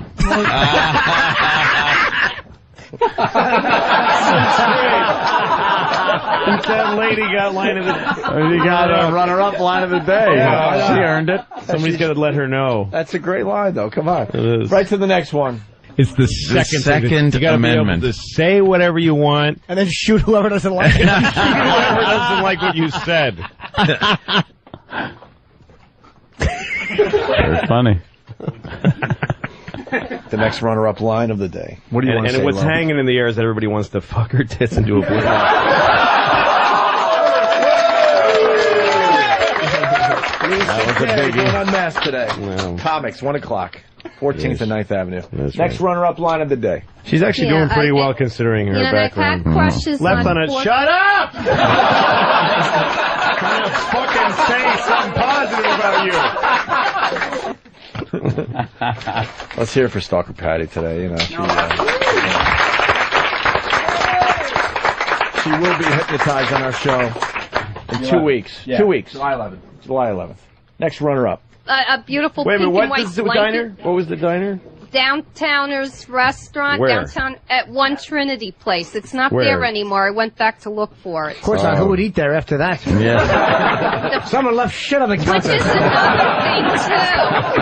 I've been trying to find out. God damn it. That was How many more? One? All right, one more runner-up. It's like you'll be going through a mountain, there'll be like 2 lanes will go down to 1 lane, like it for both directions, and there'll be big boulders on top. So if the war starts, they set off charges to drop the boulders to block off all It's in the roads. charge of the army, the coyote.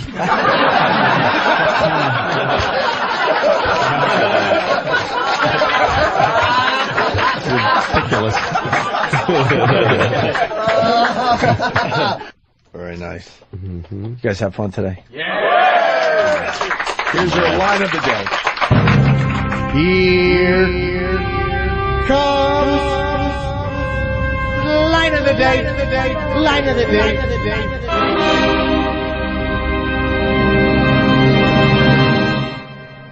So here, God. put that on and Put it on? She didn't tell you how or anything? She wore it like a hat. Put it on. Put a fucking daisy on it. Looked like Laura Ingalls' bonnet. Had ketchup on it. Why is the retarded girl wearing a Japanese flag on her head?